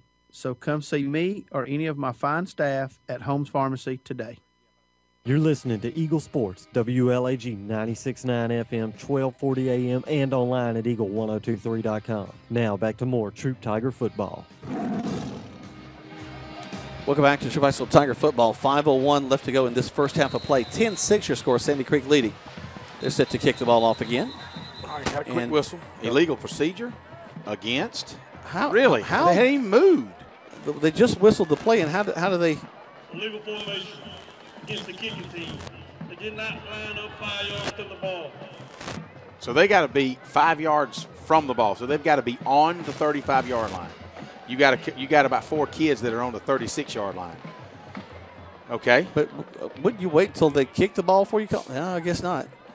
I'm not going to argue. That gives us 5 more yards up the field. But I tell you what, I've seen some kickoff calls I don't know that I've ever heard tonight. Well, earlier the kickoff was fielded by Dexter Shealy on about the 11-yard line. So let's back it up. So hopefully, of course, that kicker has a good leg, so maybe Dexter will be able to pick it up on about the 15. There's the kick. Kind of side kicked, taking it to 20, to the 25, and we'll slip down short of the 30, so up to the 28-yard line.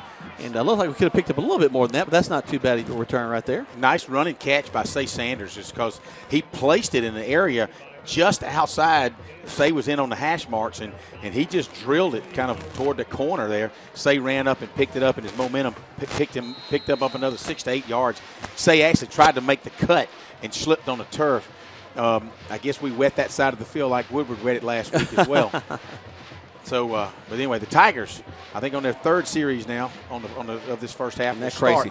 The 27-yard line, 28-yard line. Smith goes under center, comes down the line, hands the ball off to his tailback. Going to get about, they're going to give him across the 30, so let's call it a 2.5-yard pickup. Dexter Shealy on the carry over there behind Jorge Benitez and Hudson Newton, along with Brandon Barrington. You got it right that time. Good job. Smith go back under center. Wing to this near side. He's going to get the pitch off. Going to fight to get to the corner. We turn up field. Oh, yes. That's a big old lick. Ball comes loose. It's Tigers ball. But he's going to get to the 35-yard line, short of the first down. Wow, I'm sorry to holler. Oh, yes, I like to see good hits, but Miss Bonner. Smith did a nice job pitching with his left hand. Bonner takes the pitch at about the 28-yard line, turns it upfield, avoids one tackler, turns it upfield, and sees the corner just sitting there waiting on him. So Miss Bonner decides, I'm going to run over you, and he did that. Did lose the football. We did recover it right behind him. Ball sitting on the 34-yard line. We've got to get up to the 38 for a first down, so it'll be 3rd down and 4 for the Tigers. Smith back down the line. Hands it off to Shealy. Shealy finds some room, gets across the 45, all the way down to the 48-yard line. First down, Tigers. About a 14-yard gain by Dexter Shealy on the inside handoff from Will Smith. He comes from the left side, crisscrosses over there behind big Mitch Mathis, and is able to take it up for a 14-yard gain. That'll move the chains for the Tigers. One of the first downs, if not the first one we've had all night. Right back to the line of scrimmage. Smith going back up to pass. Looking, goes across the middle, and almost caught right in the middle of the field by the Tigers. Tight end Travis Johnson just simply on a seam route and wide open, all on his fingertips. As soon as the ball came off his fingertips, the free safety really did a good job at getting over, laying a nice hit on Johnson, but not after he made a valiant attempt at catching that ball. Nice throw by Will Smith, right where it needed to be. Johnson just on the edge of his fingertips. If he wished he could have that back, because that was a nice little try to catch Sandy Creek, anticipate and run. 2nd and 10. 3:26 left to go this first half of play. Tigers have the ball right now resting on the 46-yard, should be 47-yard line. Wing left, split left. Tall sweep come to this near side. Find some running room. A nice spin move to the 40, down to the 35, down the right side, left side. Going to go out of bounds at the 25-yard line. Big first down for the Tigers. You guys is watching on the internet, you can see Vanquez Bonner takes the handoff. Vanquez, normally from his free safety position, comes in, runs an offensive play, takes the pitch from Will Smith, and twists as he comes across the line of scrimmage, does a 360 turn, and picks up 32 yards down to the 25-yard line of Sandy Creek. So with 3 minutes and 17 seconds, as he was out of bounds, the clock stopped. Tigers threatening to score here, guys. You know, Tony, we were talking about Big Mo, and it'd be nice for the Tigers to get some points here on the board. Back to the split backs, wing right, split right. And they're going to call us for some motion, I believe. I'm really paying attention. I don't know. Be nice to know who did that, and I'm sure the coach is going to ask, because it's like, did you see anybody down there, Tony? I didn't really see anybody. Greg, I think that was on your wide receiver that was split wide right. Okay. So I think that's where it was. All right. It did. I didn't see anybody on the interior of the line move for sure. You hate that. Now we talk about momentum. We got to just come right back up the line, get that big Mo back, because looks like we hit the corners fairly quickly now, at least off tackle. Got that little bit more depth in the backfield this time, too. Shealy and Bonner will split behind the quarterback, Smith. Smith takes a step to the right, hands the ball off to Miss Bonner, who's going to get about 2, maybe 3 yards up the field. That'll bring up 2nd down and 13. Mess follows Jason Hernandez and Mitch Mathis right up the middle there. Picks up, like you said, 3, maybe 4 yards. The ball will be resting on the 27-yard line. We've got to get down to the 15 for a first down. So we've 2nd down and 12 for the Tigers. Clock continues to run, 2:47 and ticking until halftime. If you just joined us, pretty defensive unit tonight. Sandy Creek leading 10-6. Smith going to go back to Shealy. Shealy finds another nice seam to the right side. Spins around, going to get near the first down. Tony had to get to the 15. Did he make it? Well, he looks a little bit short, guys. He may be a yard or so short, but he's awfully close. But a good job that time by Shealy and Bonner, both in the backfield, running hard. And, they can match speed with Sandy Creek. Those two guys can. We've been watching them all year, and they don't take a back seat to anybody when it comes to speed. Shealy kind of pinballing in and out the inside of the line that time. 4-man front for Sandy Creek. Smith right back down the line. A little problem with the handoff. I think he's going to be short, guys. I think he's hit and brought back. He actually lost a yard, I think, guys. But from up here, looking at the measurement, they may move the marker forward a foot or two, and if that's well, he got a good spot. He really did. We may have to measure on this one, guys. They're going to turn it to 4th down, but from up here, it looks like it might call for a measurement. Well, the yard marker is actually on the 15-yard line, okay, guys, right. and he looks like he's still about a good yard short. Okay, well, it's 4th down, and the Tigers certainly going to go for it with 1 minute and 27 seconds. The clock still ticking. All right, here we go. Maybe we can get some motion on defense this time, guys. A little encroachment would be nice. The penny banks shake across the way. Smith back under center. Goes to the right, hands the ball. Get a first down and more. All the way down inside the 10. And a scrum there at the end. Did the ball come loose? No, they're going to mark it dead at the 11-yard line. Plenty of room for the first down. We can still get a first down inside the 1-yard line, but they'll stop the clock at 1:08 as they move the chains. Good job, Mess Bonner, right behind Hudson Newton, and Jason Hernandez off the right side. Him and Travis Johnson. Travis did a nice job blocking down on that defensive end to able to open up a couple of yards for Mess Bonner. 1st and 10 from the 11. You can still get a first down inside the 1. I'd rather have the touchdown. It's going to be Shealy going around the right side, following his block. Cuts back to the inside, gets down to the 2-yard line. Good job of following your block. If you look out there, who's he following? There comes big 70 and 55. Hudson Newton, the center, had moved over. And the Tigers are going to call a timeout, and the clock is just running like crazy after they call the timeout. I'm hoping that they'll be able to put some time back on. But 39.1 seconds, Tigers on the ball. They'll take over the ball on the 2-yard line for timeout. So we'll come back after this break. You're listening to Troup High Tigers football, 10-6. Stuck in a state of falling behind, struggling to keep up with your kids' finances and insurance? Then let State Farm agent Mabel Smith Sharp in LaGrange help you simplify and get to a better state, because with Mabel Smith Sharp handling your auto, home, and life insurance, you'll have more time for everything else. More money, too, because adding State Farm policies could mean earning discounts worth up to 40%. That's money. Mabel Smith Sharp can help you put toward a college savings plan. Call State Farm agent Mabel Smith Sharp today and get to a better state with State Farm. Discounts may vary state to state.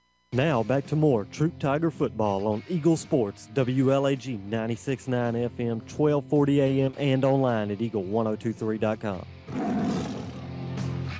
Here we go. Will Smith going to hand the ball off on the right side of the line. Touchdown. He goes inside. Touchdown, Tigers. It looked like big Jonathan Foster. You can see him. He came in fullback, and if I'm not mistaken, big Jonathan took the play, took the ball from Will Smith, and just slammed it into the end zone. Give him 6 there, 35.6 seconds to go until halftime. 12, your Troup Tigers, 10, Sandy Creek. All right, we're going to go for 2, or we're going to do a PAT. Let's see. I don't see Young out there on the field, so the Tigers coaching staff may be electing to go for 2, Jack. I think I would, but it's still going to be, if you get it, you're tied up. If you don't, you're still going to have to get a field goal to catch up anyway. I got you. All right, and see, they handed the ball right back off to Jonathan Foster right up the middle, so they decided to blow it dead. Got another timeout by the Tigers, guys. Okay. Well, you're right, Tony. They had 2 left. You can't take them with you. Might well call them. Think about it for a minute. Let's go and keep it here, guys. As the Tigers right now looking at 12-10, and I see nothing wrong at all with going for 2 here, Tony. Well, you take away the opportunity for a field goal to tie you. I can't disagree with this call either. I think it's a great call. Coach Kendall has a lot of confidence in his offensive line and his kids. He's shown that all year, and give it a shot. I mean, he's rolled the dice once tonight, was able to get a first down. So, I think you can look for something maybe wide. The Tigers have had some success with their speed, getting on the corners. We mentioned earlier it might be a little hard to run wide, but it seems like that Shealy and Bonner have had some success here in this second quarter getting on the corner. So let's see what the coaches come up with right here. The naked bootleg. I'm telling you, if you fake the toss right, Will Smith could walk into the end zone on the left side. You may be right. That would be my call. Or as Billy Joel says, you may be crazy, Jack. You may be crazy. But it just may be a lunatic you're looking for. As Will Smith goes under center. We're going to jump off sides on the right side. And I'm going to tell you who that's from. That's big Jonathan Foster, primarily a linebacker. He slips back in there. A little excited. As a blocking back. He's excited, and so that's going to back us up 5. It changes the whole strategy as the play call now, Tony. Yep. Well, yeah, now you might want to consider maybe getting that extra point. But, again, I don't know. Now it's the extra points coming from the 8, and it looks like the Tigers are going to kick it right now. Michael Young's coming back on the field to kick the extra point. Got a nice arm, too. Carried his own football out, decided to throw it back. I don't like this one. So Will Smith will take a knee down at the 15-yard line. So snap, hold, kick is up.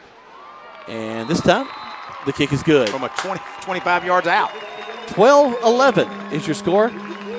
No one predicts. 13-11. No one predicted that score. That's for sure. 35 seconds left to go. We'll go ahead and keep it here. We're getting ready for halftime. We'll be joined at halftime by Mabel Smith-Sharp. She's one of our State Farm agents here in town. You hear her ads. She's one of our big sponsors. We'll have a chance to talk to her about some of the safe driving programs that are going on between them and Troup High School. You know, the Mud Creek scoring summary there, Vanquest Bonner took it off a 65-yard interception for the first score of the game. We missed the PAT, making it 6-0. Sandy Creek comes roaring back on the next series with a long touchdown and making it 7-6. Come back on a couple series later, kicks a 40-yard field goal, 10-6. Tigers score with 39 seconds remaining, or 35 seconds remaining in the second quarter. With the PAT after a legal procedure, backs it up to the 20-yard line, and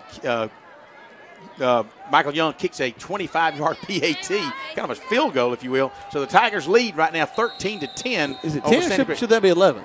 Do we miss it? There's the kickoff. They're going to go back down the field. Back to the left side they go. Tigers are all over him. Great job of tackling. Nice open field tackle at the 20. You could just see, Tony, from down on the sidelines, Sandy Creek is so wanting to block in the back. It's crazy.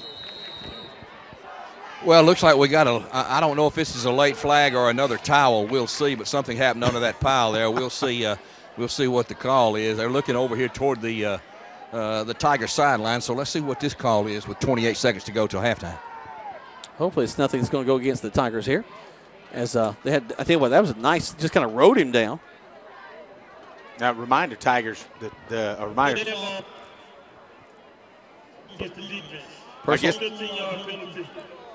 Jack, Tony, they may be calling piling on there at the end. Yeah, they called it on number 22 of the Tigers. It's going to cost them 15 yards. I'm not exactly sure what the deal was. I don't know. Dentavius Rutledge, that young man. But anyway, with 28 seconds to go, let's see what Sandy Creek does. Well, it looks like they're going to send twins to this near side. I formation behind the quarterback. He's under center. Takes the snap, reverses out, hands the ball off to his tailback. He's got a big hole across the middle of the field, brought down at the 45-yard line. That may have been a touchdown-saving tackle as he had a head of steam going up the middle of the field. Looks like from a free safety position, let me get his number. He turns around, looks like, I want to say Jamal Wilkerson came up and took Sweeney down. And even though that got a first down, the clock continues to run. Timeout called by Sandy Creek. I'm sure they're going to argue about putting some more time on the clock as they're pointing up there, and it did. It probably ran about 4 seconds off the clock. Let's go ahead and take 30 seconds back to the station. Tigers leading right now 13-10 right here on Eagle Sports. Hello? Hi, Jennifer. Listen, Nick is here with me, and he's very, very sorry. Who is this? I'm Nick's State Farm agent. State Farm is famous for having great claim service. Uh-huh. When Nick got in his little fender bender last month, State Farm patched things up for him right away. I think he's hoping we can patch things up with you, too. This is crazy. Go with the company with a 97% satisfaction rating on claims. Get to a better state. State Farm. Count on Agent Matt Orr on the square in LaGrange to help you patch things up. You're listening to Eagle Sports, WLAG 96.9 FM, 1240 AM, and online at eagle1023.com. Now back to more Troup Tiger football. Welcome back to Troup High School Tiger football. Sandy Creek running left to right on your radio dial. 22 seconds left for them. 13-10 is your score. Troup High leading right now. Creek going to back up, hand the ball to their tailback. He finds that little seam in the middle. Man, look at him run. Gets another first down across the 45-yard line. Guys, are they trying to get in field goal position? They've got plenty of time on the clock. And, hey, Eric Sweeney, senior, he has run over opponents for 3 years now at Sandy Creek. So just kind of like Cedartown and Nick Chubb. When you thought of Cedartown, you thought of Nick Chubb. Nick Chubb had over 2,000 yards rushing per year, sophomore, junior, and senior. No wonder that team up in Athens wanted him really bad. And guys, excuse me. When you watch Sweeney run, he's really got quick feet. Would have him listed at 190, and you can certainly see why he's one of the top backs in the state of Georgia, also in the Southeast. I know just reading from Georgia Prep, I'm pretty sure he's in the top 5 in the state in rushing yardage. But he's he really runs hard for a 190-pounder. Good body lean, stays behind those pads, and does a good job. But, even when he gets hit, he gets yards after contact. But it's really physical between him and the Troup Tiger tacklers tonight. They've been some good licks down here between these stripes.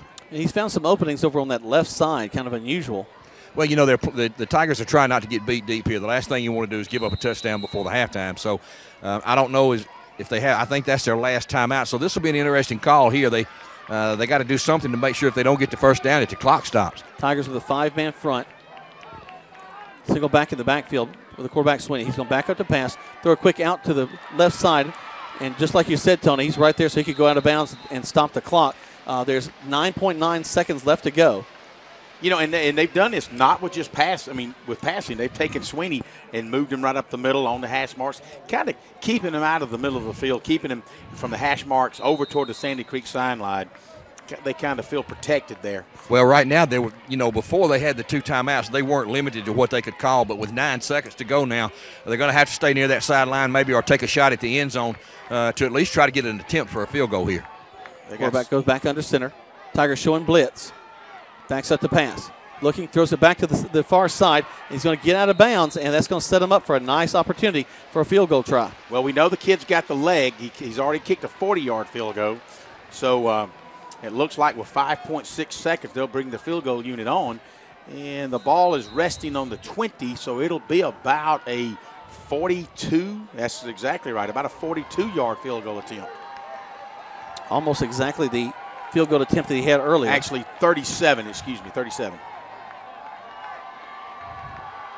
a 37-yard attempt. Plenty of leg. No and good. It's going to be wide left. Wide left. So the Tigers are going to go into the halftime leading the number 2 in the state, Sandy Creek Patriots, 13-10.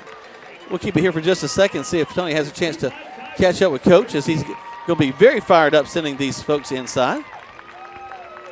Tony may be out of breath when he gets there, though. No, he's got more of a trot going really than a run. There you go. Good. I see you, Bubba. Making his way down there, going to try to fight the ambush Sandy him. Creek Fight through that's a nice forearm he gave on the trombone player down there. Tony cuts right, back behind the drums. Goes to the tri-toms. No, I have never cut anywhere, okay? I'm falling, but I've never cut anywhere, okay?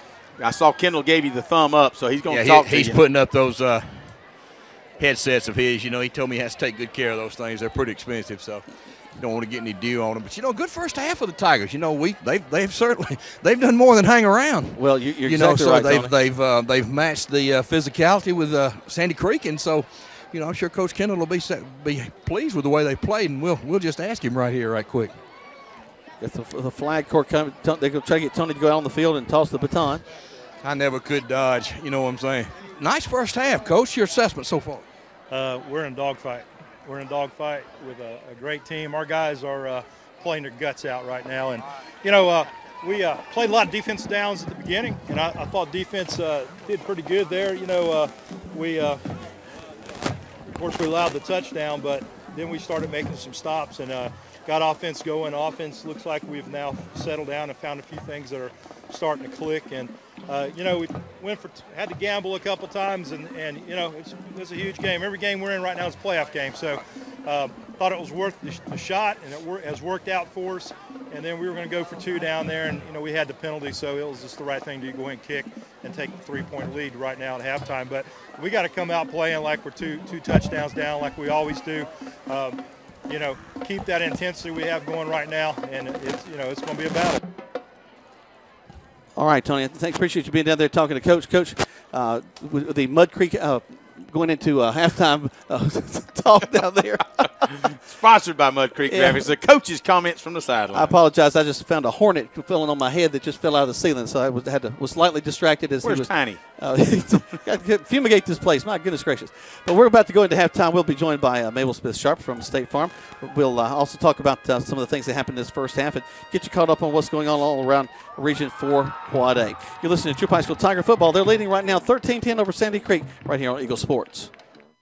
You're busy with places to go and people to see. At CB&T, we understand. That's why we created the Synovus Connections prepaid card. Use it for purchases, ATM withdrawals, and even get cash back. It's an affordable alternative to checking, simple to load, and can be replaced if lost or stolen. Plus, there's no credit check required. Let CB&T help you manage your busy lifestyle. Visit us for details or to open your Synovus Connections card today. CB&T, a division of Synovus Bank, member FDIC. Fees and restrictions apply, subject to approval. Car won't start? Or does your problem sound a little more like that? Come to Stanford Automotive to get your car in tip-top shape quick with a reliable team of automotive specialists. Stanford Automotive, 706-882-0186. 66 Youngs Mill Road in LaGrange. Stanford Automotive, 706-882-0186. Joel Upchurch is your Rebanks Result agent. No matter if you're selling or buying, the first phone call should be to Joel Upchurch at 706-523-1702. This week's featured listing is on Ridgecrest Road. It's the crown jewel of downtown LaGrange. This beautiful home has beautiful bedrooms, beautiful dining room, beautiful family room. It is the total package house for $319,500. If you want to know more about this house or get your home listed, call Joel Upchurch at 706-523-1702 or see the listings at joelupchurch.com. The action continues now with more Troup Tiger football on Eagle Sports, WLAG 96.9 FM, 1240 AM, and online at eagle1023.com. Welcome back to Troup High School Tiger football. We're at halftime here at Callaway Stadium. Tigers leading the number 2 in the state, Sandy Creek Patriots, by a score of 13-10. We hope that we'll have a great second half, but right now I want to try something. I've seen it in the commercials. I got to see if this works. Like a good neighbor, Stay Home is there. And, well, look. Mabel Smith-Sharp is here. Yeah, there she is. You say the jingle, and yes, they do appear. The State Farm representative will appear and be right there for you. As Mabel Smith-Sharp from State Farm joins me here at halftime. She's working with our 2 high schools, Callaway and Troup High School, with a very important program. You know, car crashes are the number 1 killer of teens. The teens' first year on the road is really their most dangerous. So they're using some research as a guide. State Farm's working on teenage driver safety, and they've got a program called Celebrate My Drive, and we're going to have Miss Sharpie up here to tell us a little bit more about that. Well, Celebrate My Drive started last year, and I had the pleasure of working with Troup High School last year as well. I will be out at the school trying to get the teens to commit. We're asking the school and everyone in the community to commit, to go to www.celebratemydrive.com and make a safe driving commitment. But the great thing about this is if we get our teens to commit, it can save lives, but we also can try to get some grants from State Farm. There's $100,000 at stake here. Wow. So we need to get the families involved, and everybody can vote starting today all the way through next Friday. So please go out there and vote today for your Troup High School. Well, www.celebratemydrive.com. Vote once a day, every day from today all the way to the 24th. Get all those votes in. The more safe driving commitments that our community makes, the better their chance to win. You mentioned the $100,000 grant, and also, this is kind of cool, a private concert by the band Perry. That'd be neat to bring to Callaway Stadium, wouldn't it? That would be absolutely neat. And the top 2 schools in the country will get a concert, and so we could be one of those top 2. So if we get our community involved, everyone, parents, family, anyone, they don't have to live here. My brother from Alaska, he's a alumni from Troup High, and he is voting every day for me. I love it. Now, of course, we mentioned how important this is because these are our young people. We want to keep them safe. You know, teen driving is something that's frightening. As a father of 4, my third daughter's getting close. She's 15, and it's going to be soon that she'll be out on the road. And we want to make sure they understand how important that is, how they need to make sure that their full attention. You know, you see the no texting, driving, all that sort of thing. But it's not just texting. It's everything else that can distract a teenager. Absolutely. And one of the things about when they do go and make the commitment to drive, as they're doing that, they're every day there are new questions, and they're asking them to answer these questions. And if they get it right, then they know that they have a hands up on what's doing. A lot of people don't know about that, but this is educating our teens of what they need to do while they're on the road. The first year is the most critical year out there. So there's, again, a lot of things that are going on with this incentive. It's called Celebrate My Drive. You can go to celebratemydrive.com. We invite you to go once a day, every day from October 15th all the way to the 24th. Go in there and register your student at Troup High School. Get those, check out those questions. They continue to learn how to be a better driver, especially in their first year. And it'll be a great way that we can possibly win a $100,000 grant and also a private concert by the band Perry, all sponsored by State Farm. Thank you so much for having me tonight. I really appreciate that. And y'all don't forget, y'all go vote. And I'll be at Troup High School tomorrow educating those youth drivers out there. So I'll see everyone at Troup High School tomorrow. All right, we appreciate your commitment to this community. And we, again, invite everybody to go out to CelebrateMyDrive.com and register and give these students a chance for that grant and also a concert by the band Perry. Our thanks to Mabel Smith-Troup for joining us here at halftime. The Tigers leading 13-10. We'll be back with lots more right here on Eagle Sports. Good food. Where do you find it? Because when you spend your hard-earned money, you want good food. So the place you'll find that good food is at Rogers Barbecue on New Franklin Road in LaGrange, where they only serve American-grown catfish, barbecue cooked to perfection, and with all the fixings to make it worth every penny. Rogers Barbecue is locally owned and run with care since 1945. Come eat with us Monday through Saturday from 11 to 9 or use our carry-out window. Rogers Barbecue, New Franklin Road, LaGrange. Attention, attention! If you are currently an active duty or retired vet, or if you are employed by a school or university, you qualify for supplier pricing. Step into a 2014 GMC Sierra Double Cab SLE for $29,886 or a 2014 Chevy Cruze LT for $18,963. Come in and save thousands at All Pro Chevy, Buick, Cadillac, and GMC on New Franklin Road in beautiful LaGrange. All Pro Auto Group, where the customer always wins. Flu season is upon us, and we would like to invite you to get your flu shot from Holmes Pharmacy. If you have Medicare or insurance, it could be free. And if you have a big group of 10 or more that would like to get their flu shot, call Holmes Pharmacy, and we can come to you. Hi, I'm Perry Prather, pharmacist at Holmes Pharmacy. So drop by Commerce Avenue in LaGrange, Georgia. We have your flu shot ready. So come see me or any of my fine staff at Holmes Pharmacy today. Getting you back into the game is Emory Southern Orthopedics' goal. The full-service orthopedic medical practice features board-certified surgeons, a prompt care center, surgical facility, and physical therapy services. The collaborative medical team at Emory Southern Orthopedics combines with leading-edge orthopedic treatment with proven traditional methods to aid you in achieving an active, pain-free lifestyle. Emory Southern Orthopedics, getting you back into your game. Now back to the field for more Troup Tiger football on Eagle Sports, WLAG 96.9 FM, 1240 AM, and online at eagle1023.com. Welcome back to Troup High School Tiger football. Jack Mormon, Greg Hicks, Tony Walls, and we're celebrating a pretty good first half on the part of the Troup High School Tigers, as right now they're trailing the Sandy Creek Patriots by a score of, they're leading.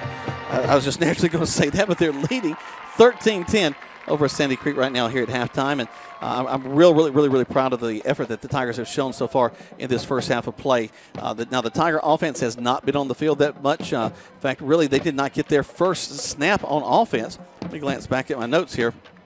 They did not get their first snap on offense until late in the first quarter play. Sandy Creek came on the field, had actually returned the kickoff all the way back down the field, but it was called back after a holding call. Then the Tigers were able to intercept the ball at 7:28 in the first half. And that should be first quarter, and that we missed the extra point, so it was 6-0. Sandy Creek got the ball again, but we stopped them on a 4th and inches, so that the Tigers finally got the ball again late in the first quarter. Second quarter, after the Tigers had punted the ball, Sandy Creek got the ball. They were able to score, so it's 7-6 with 9:41 left to go in the first half. Tigers had to punt the ball again. Sandy Creek drove down. Tigers actually had kind of a nice little victory there in that they stopped them from scoring, but a touchdown. But it was 10-6 after a nice field goal, a 40-yard attempt by Sandy Creek. Tigers got the ball and drove down again. A touchdown this time by Jonathan Foster, who was able to put the ball into the end zone. We went with we're going to try for 2. Instead, went for 1. So 13-10 with 32 seconds. Sandy Creek, though, again, such a powerhouse, driving the ball down the field. Got the ball all the way down inside the 35-yard line. They attempted a field goal there, missed it, and so that's our score as we go in here at 13-10 as we get ready to have the band come out on the field. We're going to take one more break. When we come back, we're going to listen to some of the Troup High School Tiger Marching Band live here from Callaway Stadium as you're listening to Troup High School Tiger football on Eagle Sports. Hi, welcome to State Farm. What's up? Hi, I want to switch to State Farm, but my husband has a hard time letting things go. He's stuck in the 90s. Not. Well, if you do switch to State Farm, I can save you $500. Raise the roof. Switch to State Farm for your auto insurance, and you could save on average $500. Get to a better state. State Farm. Stuck on savings? Go to the Square in LaGrange or call Matt Orr, your State Farm agent. Average household savings based on 2012 National Survey of new policyholders who reported savings by switching to State Farm. You're busy with places to go and people to see. At CB&T, we understand. That's why we created the Synovus Connections prepaid card. Use it for purchases, ATM withdrawals, and even get cash back. It's an affordable alternative to checking, simple to load, and can be replaced if lost or stolen. Plus, there's no credit check required. Let CB&T help you manage your busy lifestyle. Visit us for details or to open your Synovus Connections card today. CB&T, a division of Synovus Bank, member FDIC. Fees and restrictions apply, subject to approval. Rob Upchurch is your RE/MAX result agent.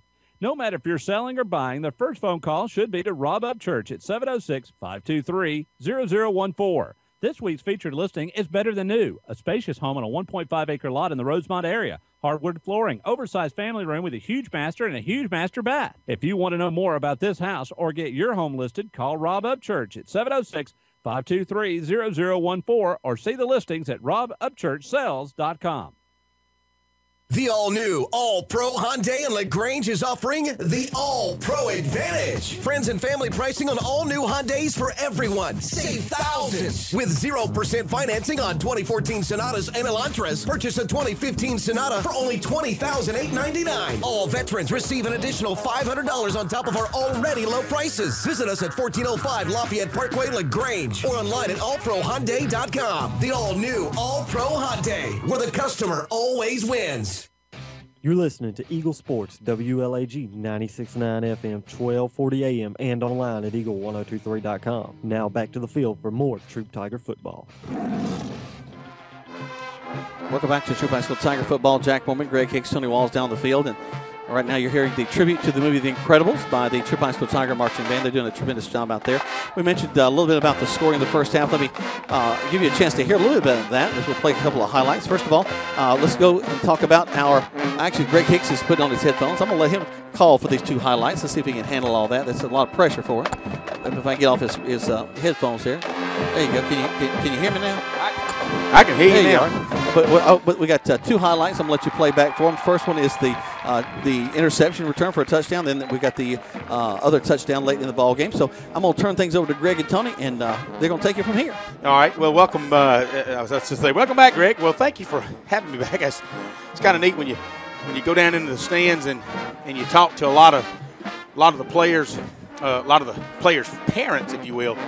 You see how excited they are, and then you talk to some fans, and of course everybody's a coach, and I'd love to tell you that the coaching staff and the radio staff sits down every weekend and talk about what we need to be doing, but that's not the case. It does seem like it sometimes, but I tell you what, first half, the Tigers came in on the coin toss and decided they won the coin toss, and as they've done many times in the past, they've deferred to the second half. So the good thing is we're going to open up the second half with football. But defense stayed on the field a long time this first half. With about the second series, after Sandy Creek had made several attempts at passing the ball, Vanquez Bonner, as I said, does a little cat and mouse game and steps up for a big play. They're going to fake the handoff. Going to run the quarterback's face. Yes. Yes! Down to the 40, 30, 20, 10, 5, touchdown! Tigers on an interception. Speaking of defense, Vanquez Bonner sat there and cat and mouse snuck in there and anticipated the throw from Walker, snuck in between, intercepted, down the hash mark, 56 yards for an interception for touchdown Tigers. So as Sandy Creek realized, we made the comment about, hey, they must have watched the Woodward film last week, because the very first play of the game, they tried to do a home run ball on what we call a go route and just overthrew the receiver. Of course, Say Sanders was right there with him. And, of course, the Tigers certainly had their fits with the Sandy Creek passing attack that first quarter, but then Vanquez did come through with that interception for a touchdown. It kind of went back and forth there for a little bit, and tough defensive battle. Sandy Creek kept our defense on the field a long time, several first downs in the both first and second quarter. But we came through in the second quarter with a drive of our own with about 32 seconds left. The Tigers put it in the end zone one more time. Will Smith's going to hand the ball off on the right side of the line. Touchdown. He goes inside. Touchdown, Tigers. It looked like big Jonathan Foster. You can see him. He came in fullback, and if I'm not mistaken, big Jonathan took the play, took the ball from Will Smith, and just slammed it into the end zone. Give him 6. Well, big Jonathan Foster, I tell you what, he and Justice Marable, Tony, if you got your ears on, man, from their outside linebacking position, and then, of course, Justice Marable from his defensive end have really made some noise in that backfield tonight. You know, that's a great point, Greg. You mentioned Jonathan Foster. I think he had probably, the first 4 or 5 tackles of the game as he was keying on running back Sweeney. But, you know, overall the Tigers, have done a great job here in the first half. I don't know many people across the state of Georgia that would have called this score at halftime. So, but, you know, we've watched the Tigers all year, and they hang around. They make enough plays, and they hang around, and they give themselves an opportunity. And, you know, in the fourth quarter, as long as you give yourself an opportunity, you never know what might happen. Well, and that's all. I was talking to Coach Brewer yesterday during the 9th grade game here at Callaway Stadium, and as the 9th grade game was winding down, he had approached me and said, you know, tomorrow night, believe we can hang with them. He said, my concern is our depth, and just one of the things that we moved Tristan Thompson over from offensive line to defensive line, and he has really performed well these last game and a half, and Brandon Barrington has stepped it up and has been a really good replacement on that offensive left side for him. And but so that helps Tristan from going 2 ways for sure. But one of the things that we've got to be concerned about, and I've said all year long, is that we've got to still be concerned about our pass defense and our depth. And, you know, as Coach Brewers hit it on the head, when you have a team like Carver that can just replace a prototype player, and then Sandy Creek looks the same way. I know you're down the field, but these guys are they got tons of guys that looks like they can just come in any second. Well, they got athletes, but, you know, you wonder, they just from down here, they've not rotated a lot of guys on offense or defense, and they are going both ways. But, one key, Greg, we talk about it every year, the first 5 minutes of the ball game and the first 5 minutes of the third quarter. One positive for the Tigers is, I believe, if I'm not mistaken, they get the kickoff. They get the ball first. That's right. With an opportunity, and if they can go down and put some points on the board with a long, sustained drive, keep that defense fresh. You mentioned in the first half how much they did play. So, again, the Tigers are right there. You know, an opportunity to pull off a really big upset tonight here. And so, let's keep our fingers crossed that they'll do that in the second half. Well, let's just hang in there with you fans listening, you fans watching, you fans here. Hang in there with us as we're gonna take a break here at halftime. Your Tigers 13, Sandy Creek Patriots 10. That was a Mud Creek review of halftime. We'll be right back on Troup Tigers football. Good food. Where do you find it? Because when you spend your hard-earned money, you want good food. So the place you'll find that good food is at Rogers Barbecue on New Franklin Road in LaGrange, where they only serve American-grown catfish, barbecue cooked to perfection, and with all the fixings to make it worth every penny. Rogers Barbecue is locally owned and run with care since 1945. Come eat with us Monday through Saturday from 11 to 9, or use our carry-out window. Rogers Barbecue, New Franklin Road, LaGrange. Hurry in today to Key of LaGrange because our lot is packed like never before. And with a special KMMG employee and family pricing plan, you can take advantage of 15% below invoice pricing. And let's run the numbers. A 2014 Kia Soul with a list price of $19,318. With the employee discount, you can roll in this Soul for only $13,995 plus tax, tag, title, and dock fee. And it comes with Kia's 10-year, 100,000-mile limited powertrain warranty. And now through the end of October, for every car sold, Key of LaGrange will donate $25 for breast cancer awareness.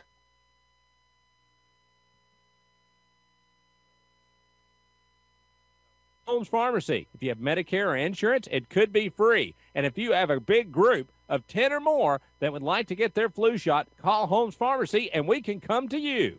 Hi, I'm Perry Prather, pharmacist at Holmes Pharmacy. So drop by Commerce Avenue in LaGrange, Georgia. We have your flu shot ready. So come see me or any of my fine staff at Holmes Pharmacy today.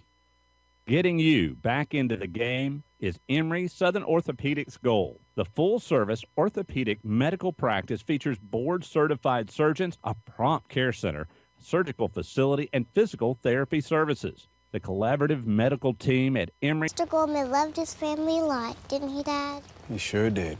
That's why he had State Farm life insurance, like you. So his family never has to worry, right? Mr. Goldman didn't have life insurance. not. He's just a Listening to Eagle Sports, WLAG 96.9 FM, 1240 AM, and online at eagle1023.com. Now back to more Troup Tiger football. Welcome back to Troup High School Tiger football. Jack Bowman, Greg Hicks, Tony Walls down the field. 13-10 your score, and it's the Troup High School Tigers leading this one right now.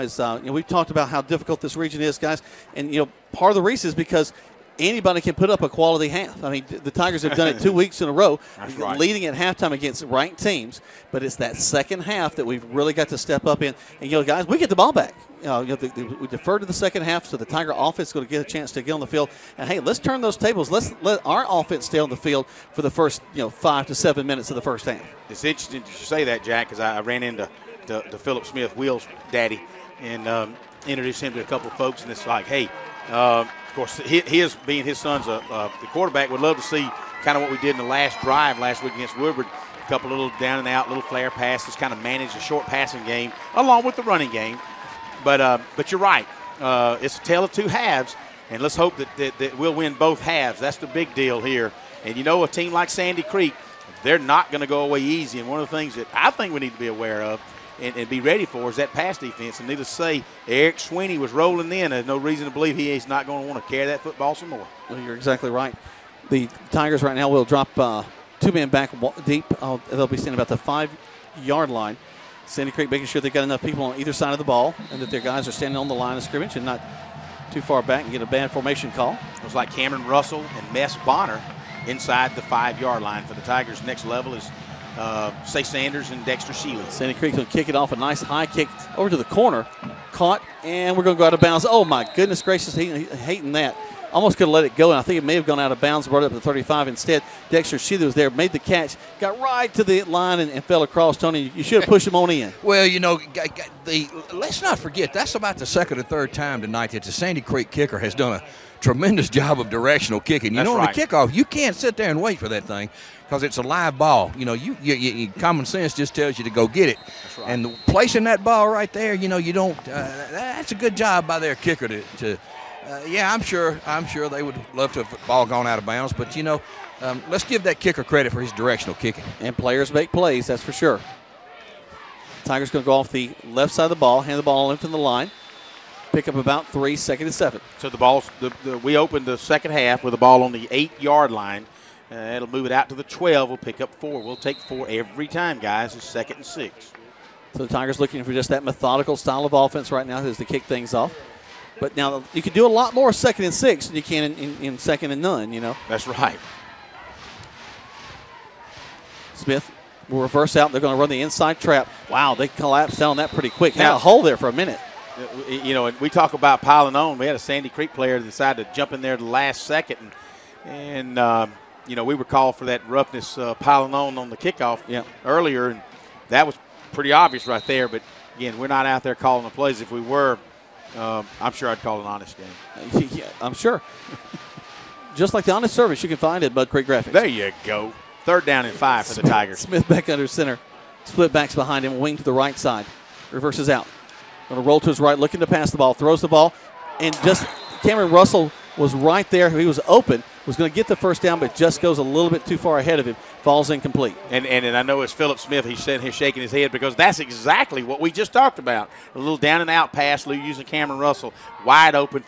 Will Smith could not have thrown a better pass.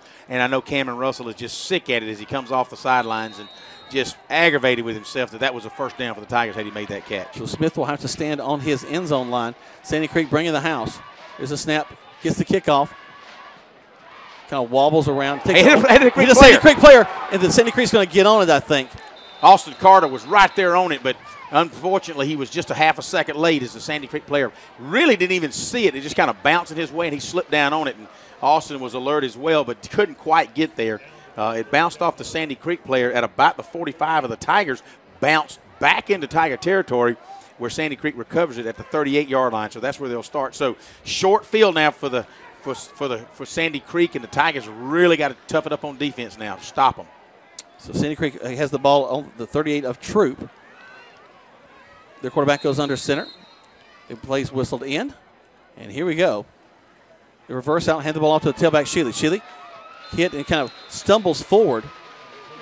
gets about 6 out of that, 2nd and 4. You know, you mentioned we talked about how Eric Sweeney in the first half, how he just pounded, and it was that last drive by Sandy Creek, and it kind of feels like we didn't even get the ball in the second half already, and now Sandy Creek is coming back in the first play with Sweeney picks up 7 yards.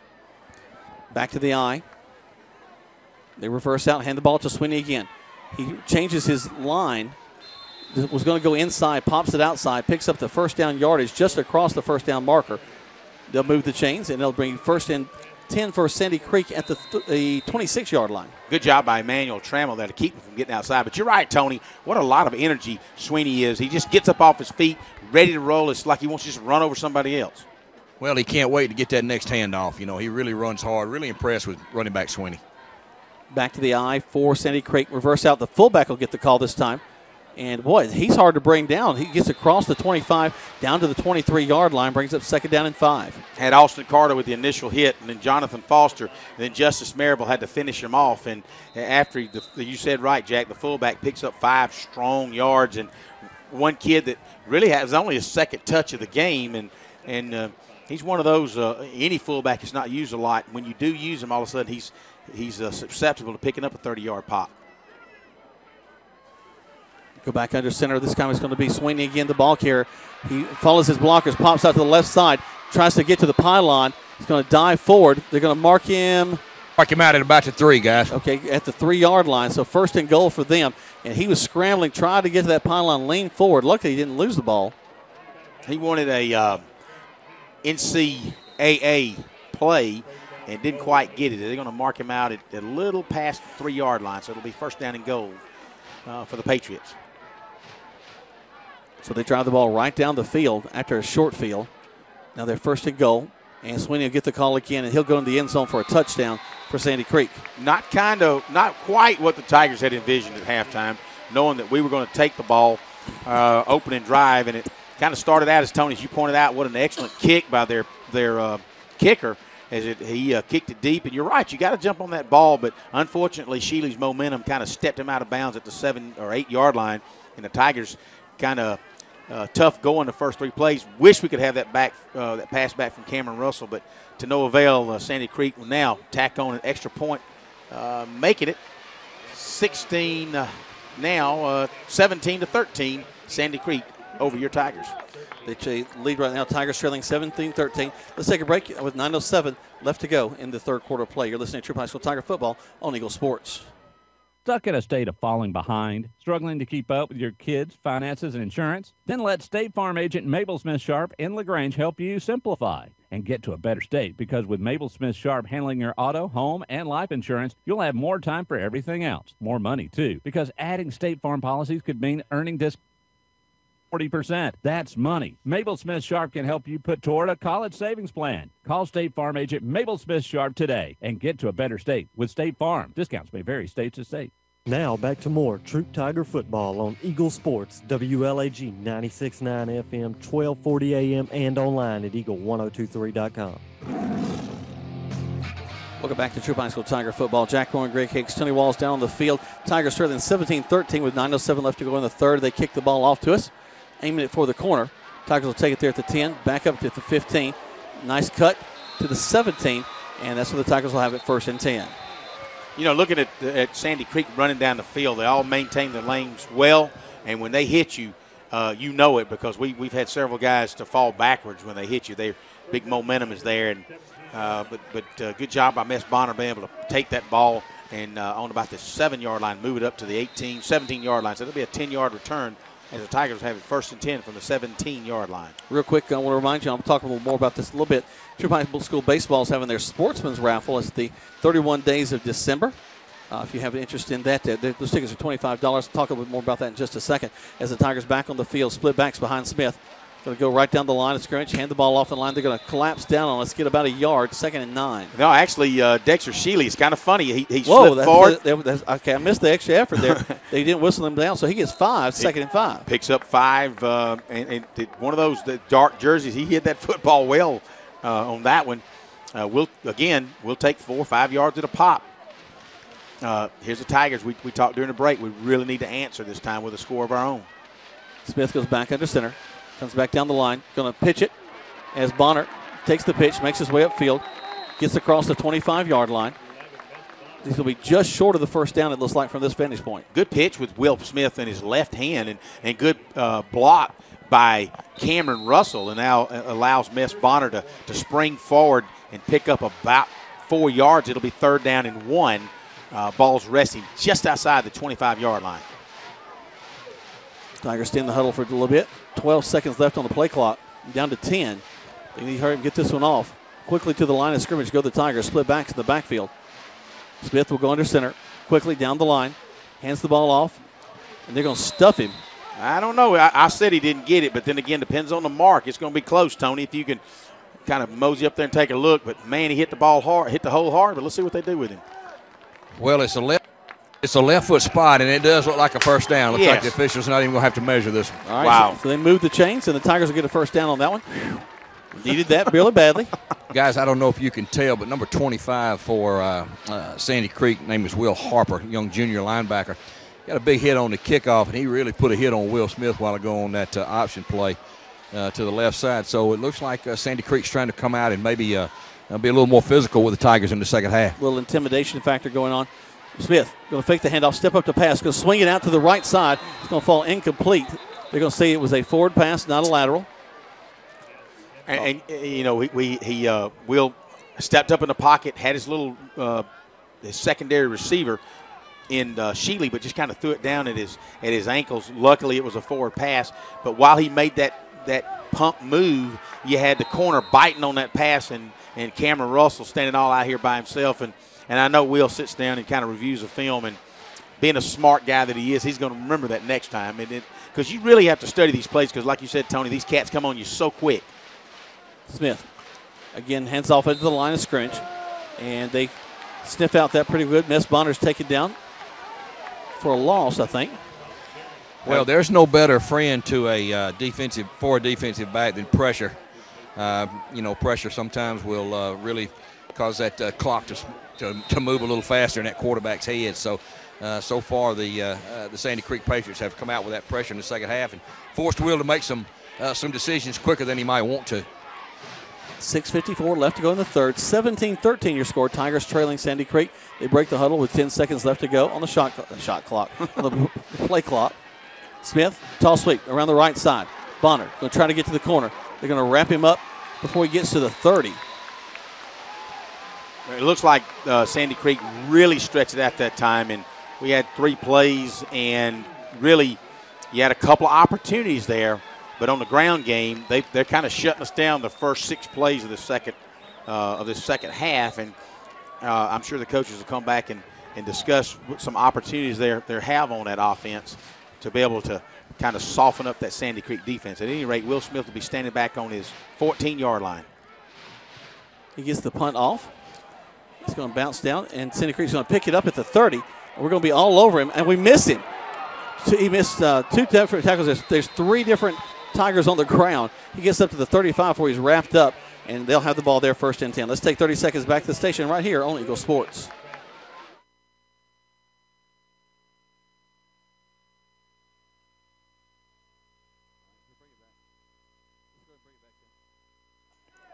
We'll bring it back here. 5:59 left to go in the third quarter of play. 17-13 your score. Sandy Creek has the ball now. They're moving left to right on your radio dial. They have the ball at the 35-yard line. I formation behind the quarterback. He reverses out, hands the ball off to Sweeney. He's going to be hit in the backfield. His second effort is going to drive him across the 35 to the 36-yard line to bring up 2nd down. Initial hit made by middle linebacker Jadarius Smith. Nice job. Hit him high, and then Justice Marable gets up limping, but he and Austin Carter and O.J. Ziegler kind of help Jadarius finish him off. Tristan Thompson will come out and take a break as he gets some relief. I'll try to help out and tell you who came in for him, but it may have been Hudson Newton because they have been kind of swapping in and out, giving each other a little break since the defense has been on the field more than the offense. Looks like we've got an official concern. Yeah, we got an equipment malfunction, I think, one of the Tiger linebackers, but I think they just about got him ready to go now. Safety first. Here comes Sandy Creek once again to the line of scrimmage. Leading this one 17-13 over the Troup High School Tigers. Toss sweep around the left side. We're going to have some movement somewhere. And had a little bulldog actually against the Tigers. offsides against the Tigers, or encroachment.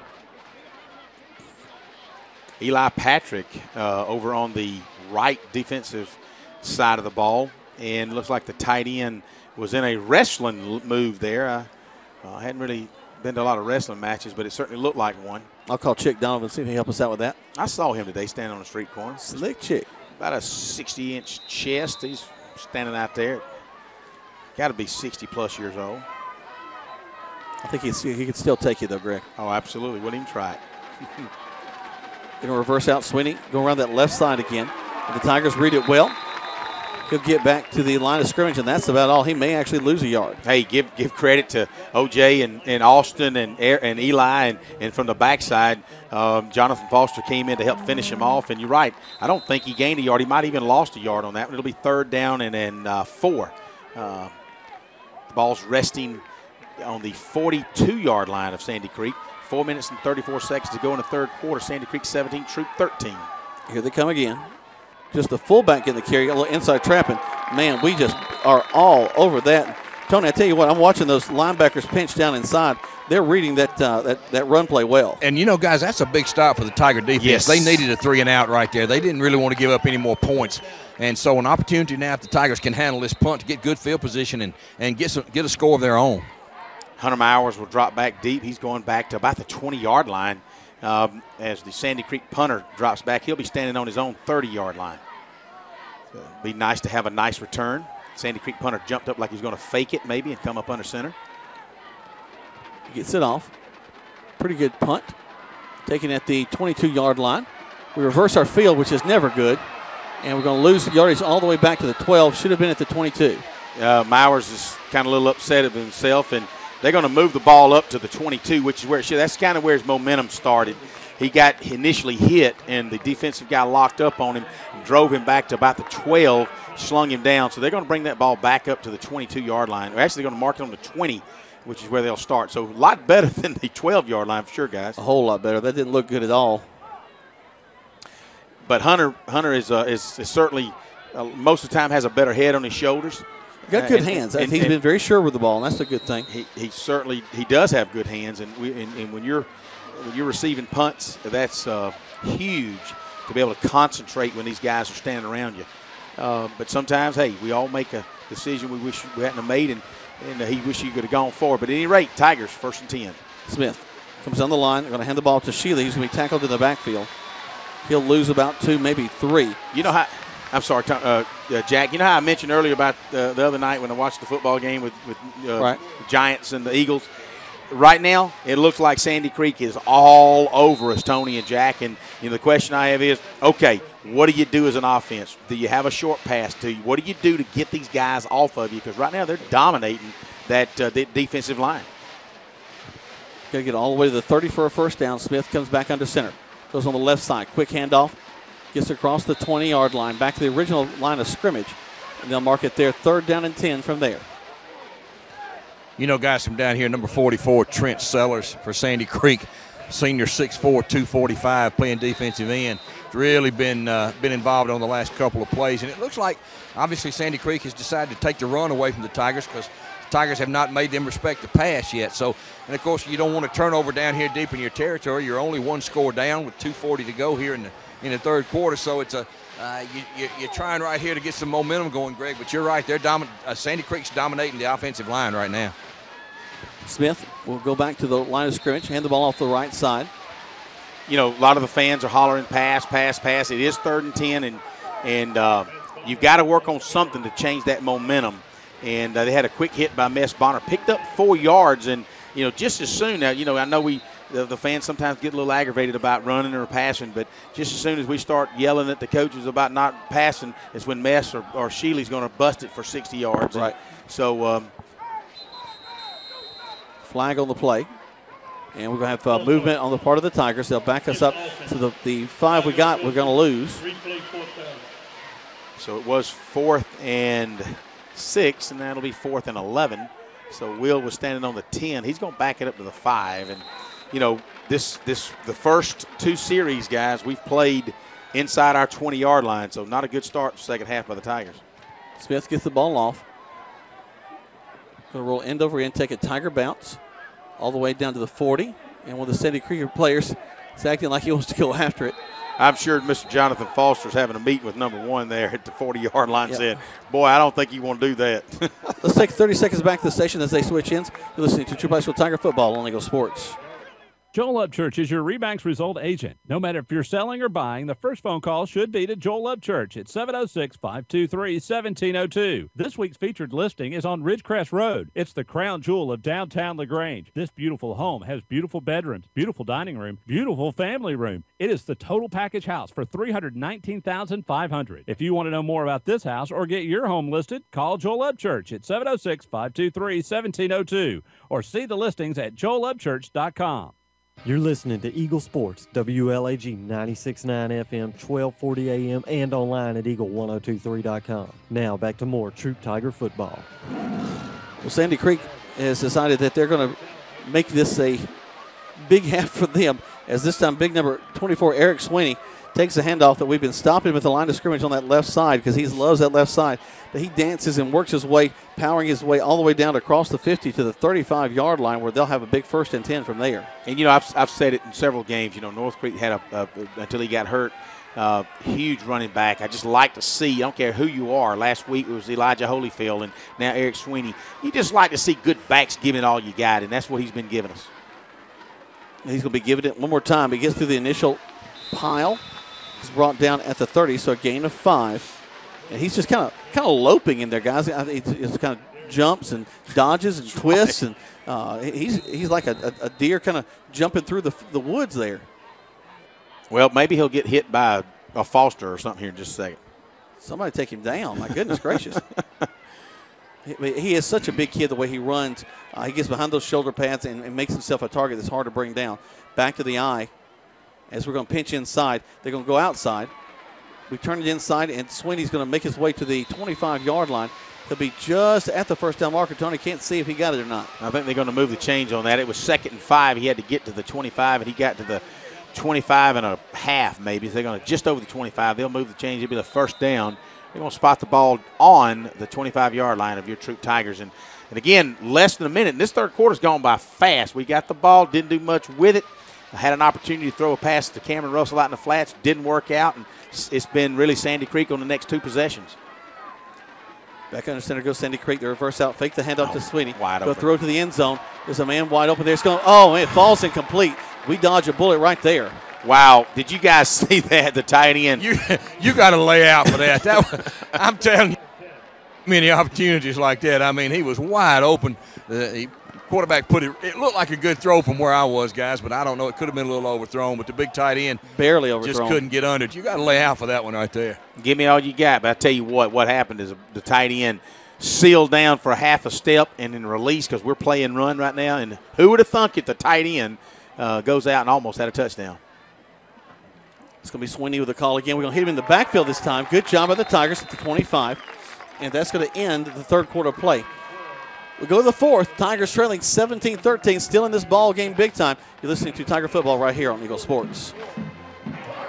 Touchdown! Great teams bring together skill, the right equipment, and ongoing support. It's a winning combination. At West Georgia Health in LaGrange, our highly rated teams sport medical expertise, state-of-the-art technology, and comprehensive support services. That's why our heart clinic is leading the way in cardiovascular care and ranked in the top 10% of all U.S. hospitals for medical excellence. West Georgia Health is also accredited by the Commission on Cancer and brings together the latest in diagnostic and treatment protocols. When it comes to keeping you healthy, West Georgia Health is on your side. From quality outcomes and advanced procedures to community education, we're in the game for you. For more information or to review our playbook, visit wghealth.org. West Georgia Health. So healthy together. The action continues now with more Troup Tiger football on Eagle Sports, WLAG 96.9 FM, 1240 AM, and online at eagle1023.com. Well, they flip it around and move the ball down to the 25 on the other side of the field. Right now, Sandy Creek looking at third down and about 10. They'll be going from right to left on your radio dial or on your computer dial or if you're watching online, you see exactly where they're going. 17-13 your score. Tigers trailing right now. 12 minutes, the fourth quarter basically to go. I formation for the quarterback. He's going to back up, do the draw play to Sweeney. Sweeney's going to be hit and break free.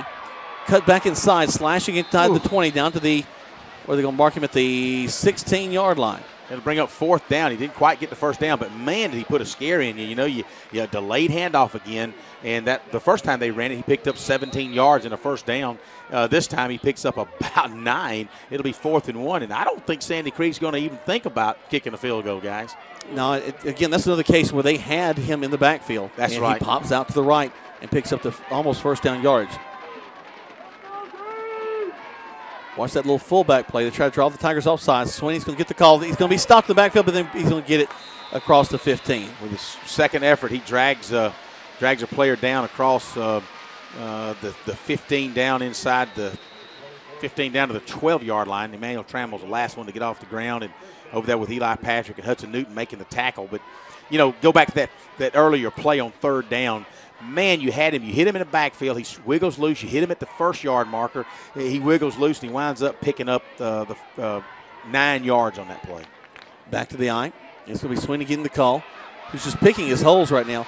Goes to the right initially, then cuts back left, comes inside, and picks up good yardage up the field. No, that actually, it looked like Sweeney's twin brother was actually number 12. My bad. As Sweeney had taken a break, and Sweeney's coming back in the ballgame now. And, of course, 12 remains in the ballgame. I say Sweeney's coming back in. Looks like they'll have number 33 and number 12 as an eye back, Jack. That is a little dude at the eye back. He's dotting the eye.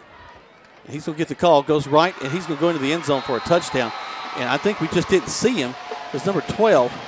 Guys, that's a young sophomore, 5'8", 170, Dresden Parson, who came in to give Sweeney a break. And needless to say, you may hear that name. As I said, he's just a sophomore, Parson, and really quick on his feet out there. So Sandy Creek goes up by a score of 23-13. Well, with 10:21 remaining in this contest, they're up by 10, 23-13, awaiting the PAT. But the Tigers have got to answer with a score of their own. Snap, hold, kick. It hits the upright, but goes in. And so with 10:21 left to go in this contest, it's 24-13 in favor of Sandy Creek. 30 seconds back to the station right here on Eagle Sports. Attention, attention. If you are currently an active duty or retired vet, or if you are employed by a school or university, you qualify for.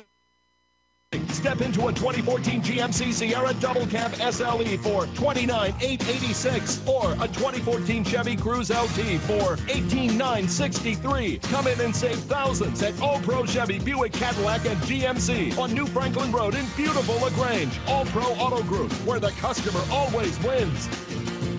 Now back to the field for more Troup Tiger football on Eagle Sports, WLAG 96.9 FM, 1240 AM, and online at eagle1023.com. Greg and I have been trying to get headphones inside the helmets of many of the young players to let them know what we really think they ought to do. Right now we think that we need the two guys back deep, ought to flare out to the right and left as this kicker's been angling the ball. This time he's going to kick it straight ahead. Angles a little bit to the left side, and it's going to go out of bounds. They'll bring it out to the 35, and the Tigers will have it there. Their best field position of this second half. Absolutely, and again, the third, Mess Bonner let that ball go out of bounds, so good move by Mess Bonner. But the third quarter, we started out with 3 and out, and we had an opportunity on a little flare pass out to Cameron Russell for about a 14-yard gain. Slipped right through his hands. I know he hates that. We came back, and the second opportunity, 3 and out, and the third opportunity, 3 and out, and the third quarter was just not us. And you can see Sandy Creek had made some adjustments at halftime, and they said, we're not going to let number 4 and number 11 run that football. We're going to control that line of scrimmage. We're going to make them throw the ball. You could sense the fans getting involved. That the Tigers have got to do something to loosen up that Sandy Creek defensive front. Let's see what we do. We're going to toss sweep around that left side. Good block from Mess Bonner. And we're going to get some good upfield motion. Looks like they had a stop from the backfield. We're going to get about 3 out of that, 2nd and 7. I'm telling you guys, I don't know, Tony, if you saw that from your vantage point, but Mess Bonner came through the line and absolutely stood up big 24, that linebacker. Not 24, 25. It just rocked his head back, and it's like, hey, I like that. So, again, we've always said the Tigers, they've got some fight in them now. 2nd down and 7. back to the split backs of the backfield. Smith down the line, going to pitch it. We're going, ooh, we almost lose the pitch. And a good job by the Tigers to pull that in. We lose some yardage, lose the yardage we just picked up. Ball resting down the 25-yard line, but at least we didn't fumble it. On our fourth possession of the second half, trying to go inside, trying to go outside, and just not getting much done. So you wonder what all's out there. And of course, you hope every time that they run the ball off tackle or they reach a pitch that we're gonna pick up significant yardage. When I say significant, 7, 8, 10, 12 yards, and not just a yard or lose a yard. We need 10 right now. Smith rolls to his right, looking downfield, going to go for it all. Down the sideline, he's got a man there. We make the catch. Make the catch down at the 21-yard line for a huge first down for the Tigers. I'm going to tell you guys, we've talked about it at halftime. A couple of guys met me and said, hey, we've got a good kid in that number 80. He's as good as anybody in the state at receiving the ball, and he just proved it to you right there. Now, I'm going to tell you, that's a low percentage pass, but for this year, we've been able to, with Will Smith to Tremaine Tolbert, have been able to make that pass 4 or 5 times, and we've only missed it 1 time. So it's high percentage for us, guys. Wow, if that won't get the fans on their feet. But look, we're down inside Sandy Creek territory to the 22-yard line, 1st and 10 with 9:02 remaining in this contest. Smith back under center, split backs again, the backfield behind him. Wing to the left side, going to go to the left side, hand the ball off, going to push up, get across the 20, get about 3 out of that one, 2nd and 7. All right, you're down to the 20, you're basically at the edge of the red zone. What do you do now? Do you keep on pounding the ball? Do you have anything, a little naked boot with a flare-out pass? Do you know Cameron Russell's got good hands, and I believe if you're going to throw it to him in the flare, he's going to catch it next time. We hit that pass 6, 7 times in that last drive at Woodward Academy last week. Yep. We're going to have some trouble getting their men down, and we're going to jump off sides. With 14 seconds on the play clock. Yeah, they were running around all over the place, and it just kind of threw us off. So back us up 5 now. Still 2nd down. It'll be 2nd down and 12. One of the things about the Tiger offensive unit, when we do tend to make that kind of mistake, there is no panic. I think you've got obviously a senior-laden offensive unit, certainly a senior-laden offensive line, and a senior quarterback, and he's just not going to let these guys get rattled. Smith going to keep it, going to follow his blocks, gets across the 20, knocked out of bounds there. It's a nice about 5-yard pickup there, so brings up 3rd down and 7. He gets back down to the 20-yard line, and you just saw Will Smith. Man, he had that opening, and look at that speed of Sandy Creek close so quick, Tony. But he had the sidelines, didn't he? Yeah, he did, but you're right. Boy, that closing speed of number 3, their safety here, was incredible. Will looked like he had an opportunity to turn up the field, but that's the one thing really that stands out in this half about the Sandy Creek defense. Not only are they physical, but, boy, they can really run. They're swarming all over the ball, that's for sure. Yeah, you wonder where they were in the first half. They've come up and put up their A game this so far in the second half. Officials whistle to play dead. Let's see what's going on here. It's like a sideline warning. I don't know. I see him. All right, they're resetting the play clock, I think. So the Tigers will go back to the huddle. 8:16 is time left in this ball game. 24-13. Tigers need a score here. 3rd down and 8 for the Tigers. Back down the right side of the line. We're going to hand the ball off. We're going to get to the outside. Shealy tiptoeing down the sideline. He'll get a 1st down at the 10-yard line is what it looks like. They're going to mark him out at the 8. Tony, you were all over it down there, and that'll bring it 1st and goal for the Tigers inside the 10-yard line. Great tall sweep by Shealy. Nice stalk block out here by number 85, Travis Johnson, from his tight end position. Kind of open up that corner. Travis has been doing a good job tonight. When he's not running a route, he's actually blocking. Tremendous blocker, that Johnson kid. Again, back to the right side. This time it's going to be Bonner. Bonner finding his way, gets down inside the 5. It looked like he was going in, Tony, and all of a sudden that big Sandy Creek defense bear-clawed him, didn't he? Down inside the 2-yard line. All the way down there inside the 2, so it's 2nd and goal from there. Smith going to go around the right side, hand the ball off. It's going to go inside. Touchdown, Tigers! Mess Bonner takes a handoff and jumps up over Mitch Mathis. And then we've got a penalty, probably late celebration for Mess Bonner, but that'll be a touchdown. And not to to take away from that, behind big Mitch Mathis, Mess Bonner takes it and dives over the line, and that will bring them 24-19, awaiting the extra point. And now the Tigers, of course, they'll more than likely be penalized. I don't know in high school if they'll penalize them on the PAT or on the kickoff. I think that's on the kickoff. Yeah, I think so as well. And it looked like Mess Bonner was, he's arguing his point, is that he was simply trying to step up and get out of the way, and he stepped on a Sandy Creek player. And, guys, if you followed Troup football, you know that I don't know that we have one kid on the ninth grade team that probably needs to run a few laps, but other than that. That's just your son. That's right. I'll take care of him. But, we don't play dirty. We hadn't, Coach Kendall runs a clean program, and I don't think that was done intentionally. They get an opportunity to choose. They can either have it here or on the kickoff.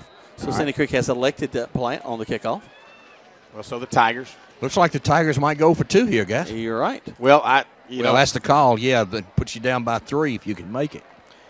Doesn't surprise me. I would certainly, late in the game, the way things be going, I'd certainly go for 2. Back on the right side is the Tigers are going to be stymied. Whoop! Second effort gets it. Second effort gets a 2-point conversion for the Tigers. Will Smith hands it off to Mess Bonner. The ball is fumbled on the ground. Will Smith picks it up, and Sheely comes in, and Jonathan Foster picks up and gets behind Will Smith and pushes him across the goal line. Not sure they drew it up that way, but I think, whatever works. Joe Fumblerooski, Tony. The Fumblerooski. Hey, it worked. That'll bring us within 3 with 7:44. Sandy Creek 24, your Troup Tigers 21. 30 seconds back to the station right here on Eagle Sports. Flu season is upon us, and we would like to invite you to get your flu shot from Holmes Pharmacy. If you have Medicare or insurance, it could be free. And if you have a big group of 10 or more that would like to get their flu shot, call Holmes Pharmacy, and we can come to you. Hi, I'm Perry Prather, pharmacist at Holmes Pharmacy. So drop by Commerce Avenue in LaGrange, Georgia. We have your flu shot ready. So come see me or any of my fine staff at Holmes Pharmacy today. You're listening to Eagle Sports, WLAG 96.9 FM, 1240 AM, and online at eagle1023.com. Now back to the field for more Troup Tiger football. Remember, they're marking off the penalty here as the Tigers will be kicking off from the 25-yard line, so we're going to get a big kick here. Won't be angling to the sideline probably this time. Guys, that's a big penalty right here on the kickoff. Yes, Sandy Creek could come away with real good field position here with 7:45 to go. With all the speed we're talking about on our offensive line and Michael Young being a soccer player, man, I don't know if you just try to slap it down with one of the – well, he did. This is a high kick. You're taking it to 30. He's holding right there. And we're going to come after him. He's going to go all the way to the far side of the field. We play our lanes. He'll cut up field to the 40 and dodge a few guys, and he's nailed at the 40-yard line. All in all, not such a bad – we got a little help from 7. He ran the ball 40 yards, but he ran it lateral. Yeah. And it gave the Tigers a chance to cover that. There was a holding. They didn't call it because he snatched his jersey all the way down off his shoulder pads. And, when you're running down the field, your jersey just don't come off your shoulder pads. Well, not usually. Yeah, and so a little help there. He's getting a little help putting it back on. But Sandy Creek will have the ball 1st and 10 at the 42-yard line. 24-21 your score. And here comes Sandy Creek. Sweeney going to get the call, going to the right side. He's hit initially. He's going to be hit again at the 45-yard line. Get about 3, 2nd and 7. I can't see the number out there, but it's got all the fixings of a Say Sanders coming up from his corner position and just giving big Eric Sweeney all he can handle. He picks up about 3 yards, but Sanders knew that when, I'm going to hit you hard, and Sweeney went with him. He picks up 3. It'll be 2nd and 7. The ball's resting on the 45-yard line. 7:07 left to go. Sandy Creek driving from right to left. I formation behind the quarterback. Tigers showing blitz. Sweeney goes back to the right.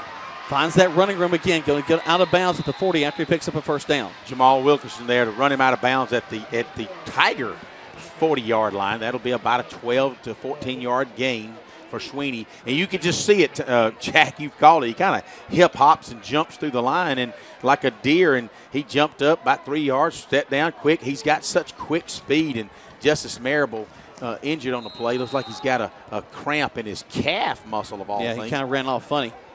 He's taking a water break and sitting down. He's going to stretch him out on the sidelines. Sandy Creek going to run the little draw play to their small tailback. He gets across the 40. And, man, he is so fast. Going to knock out of bounds inside the 35 at about the 33. I looked at that big, is it 65, 56, big boy. Tony, Brock's about half the defensive unit there. Yeah, that's big E.J. Hurley, 6'3", 335. And you'll notice, of course, they're going to get Sandy Creek for a hole there. But maybe that's what he did. He just wrapped them all up. You know, they run that trap behind him, and he's pretty effective. He's got good feet for a big man. So they run that behind him, and the quickness of number 12 right there is really impressive, isn't it, guys? Yes, it is. And a penalty goes against Sandy Creek. That'll back them up.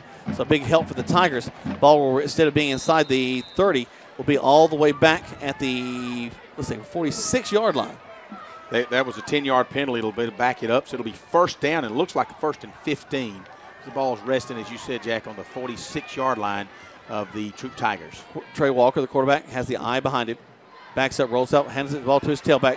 He's going to be taken down. He kind of slips down before he gets hit at the 45-yard line. Only a gain of 1, 2nd and 9. Well, you know, not to take away anything from Eric Sweeney, he's proven already what kind of back he is, but he did about 3 or 4 or 5 or 6 or 8 juke steps, and I think he just stumbled. But there wasn't anybody there yet. Emmanuel Trammell was sitting there waiting on him and just pulled him on down to the ground, and that'll go down as a no gain. It'll be 2nd and 15 from the 45-yard line.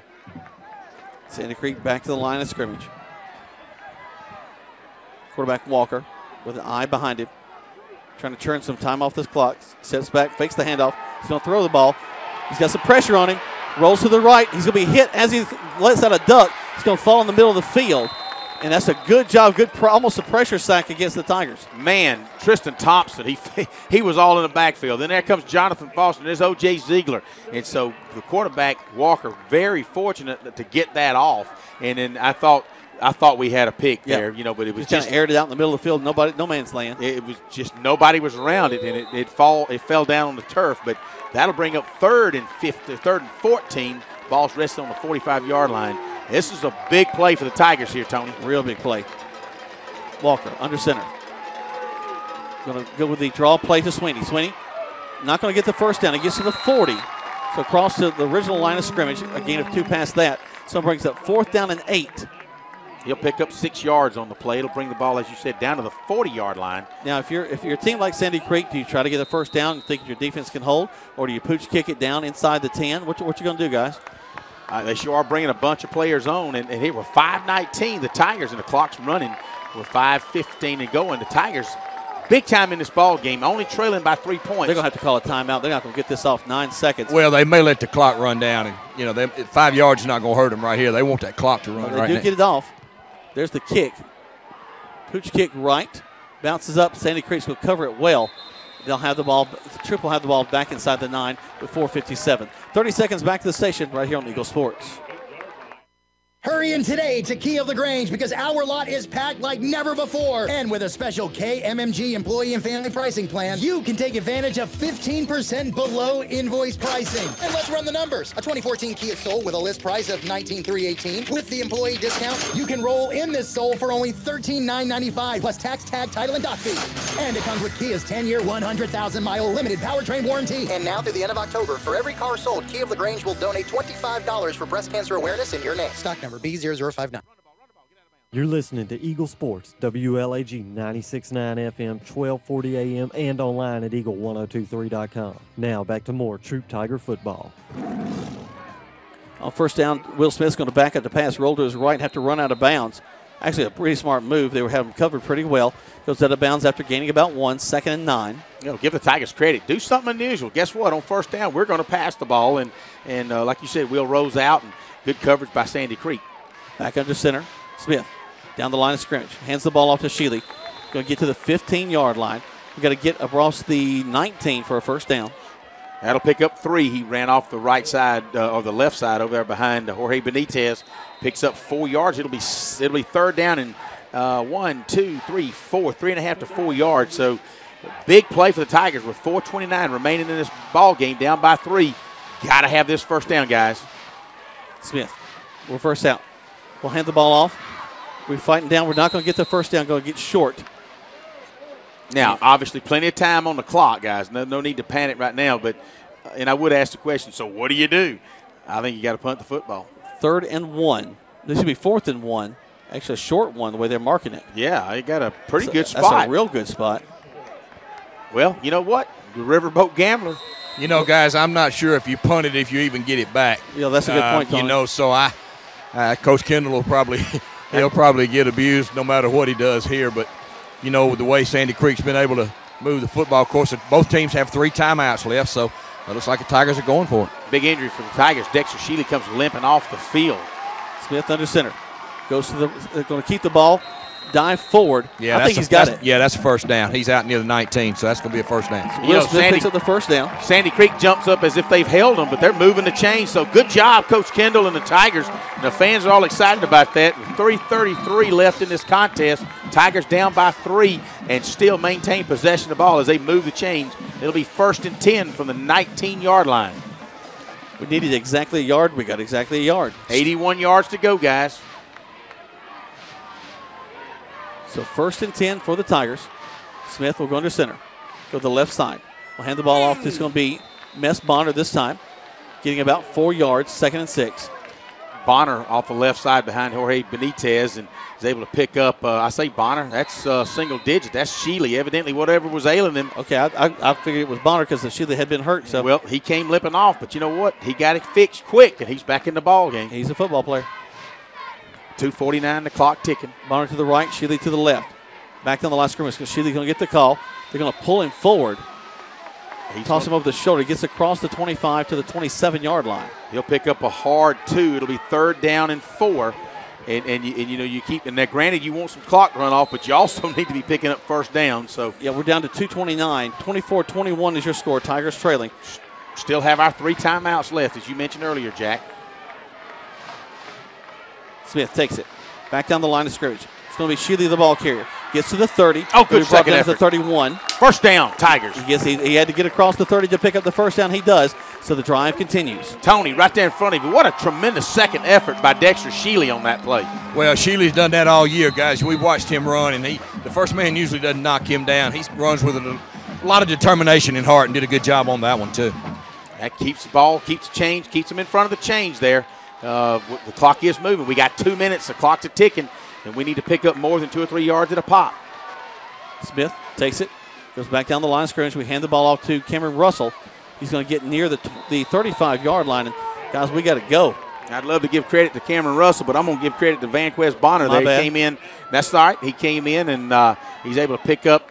They're going to give him a 3, maybe a 3.5-yard gain on that one, so a good spot for the Tigers. All of them looking at the wristband, so let's see what they happen. Obviously, it's a play we hadn't run in a while. A 4-4 defense for Sandy Creek. Smith going to fake the toss. Steps up in the pocket. Throws across the middle of the field. Intercepted. Intercepted by Sandy Creek across the 30. Down the right side. He could go to the 10-5. Touchdown, Sandy Creek.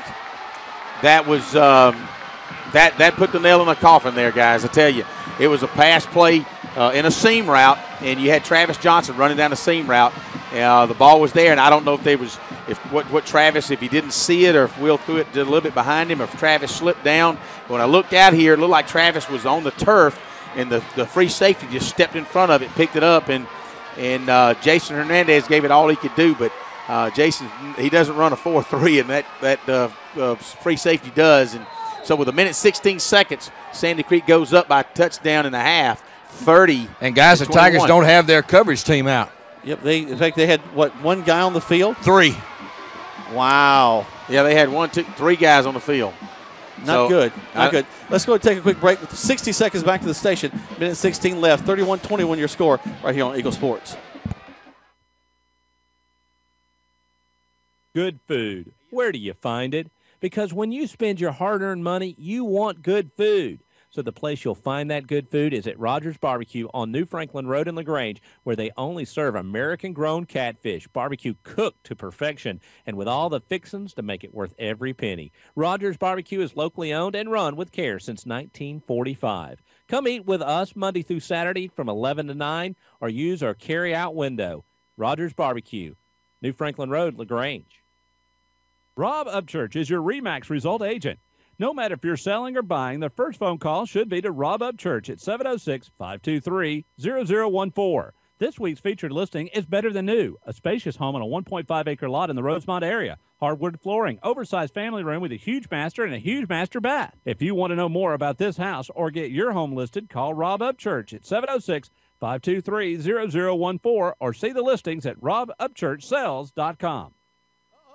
Now back to more Troup Tiger football on Eagle Sports, WLAG 96.9 FM, 1240 AM, and online at eagle1023.com. Welcome back as the Tigers going to run the kickoff back across the 50, down the 40. Shealy's going to take it all the way down to the 35-yard line. So a big return for the Tigers. A minute 4 left to go. 31-21. Mathematically still possible. We score onside kick. You never know what can happen, guys. Hey, you said earlier we hadn't come close. You never know. Shealy picks it up on the 4-yard line, takes it all the way down to the 35-yard line. So let's see what the Troup Tigers can do with a minute and 4 seconds, down by 10. Certainly doable. Certainly can make it interesting in this last minute, guys. Smith going to fake the toss, roll to his left. Got some guys in his face, looking for his release man. Tries to throw it to Miss Bonner, who's the safety valve. Falls incomplete. That stops the clock with 59 seconds. Hey, but good smart move by Will Smith as he saw he was going to be sacked for about a 12 to 14-yard loss and sidearmed it hard out to Miss Bonner. Kept it where only Mess could catch the ball. That was key because we didn't want another interception. So good move by Will Smith. Sandy Creek rolling their guys around. Smith backs up to pass again. Rolling right, steps up the pocket. Looking, he's going to run the ball, go out of bounds, short of the 32-yard line, stops the clock with 52 seconds. Well, the interceptions, the incomplete pass stopped the clock. Now the run out of bounds stopped the clock. It'll be 3rd down and 7 as they move the ball, move the mark down to the 34-yard line. They've got to get to the, looks like the 25, so it'll be 3rd and about 8 for the Tigers. Really got to have a first down here. Well, obviously it's 4-down territory for sure, and we're not even going to think about a field goal, but decide what you want to do. Play clock down the 4, we're going to call a timeout there. Got plenty of timeouts. They take a timeout. We take one as well. 60 seconds back to the station right here on Eagle Sports. The all-new, all-pro Hyundai in LaGrange is offering the All-Pro Advantage. Friends and family pricing on all-new Hyundais for everyone. Save thousands. With 0% financing on 2014 Sonatas and Elantras. Purchase a 2015 Sonata for only $20,899. All veterans receive an additional $500 on top of our already low prices. Visit us at 1405 Lafayette Parkway, LaGrange, or online at allprohyundai.com. The all-new, all-pro Hyundai, where the customer always wins.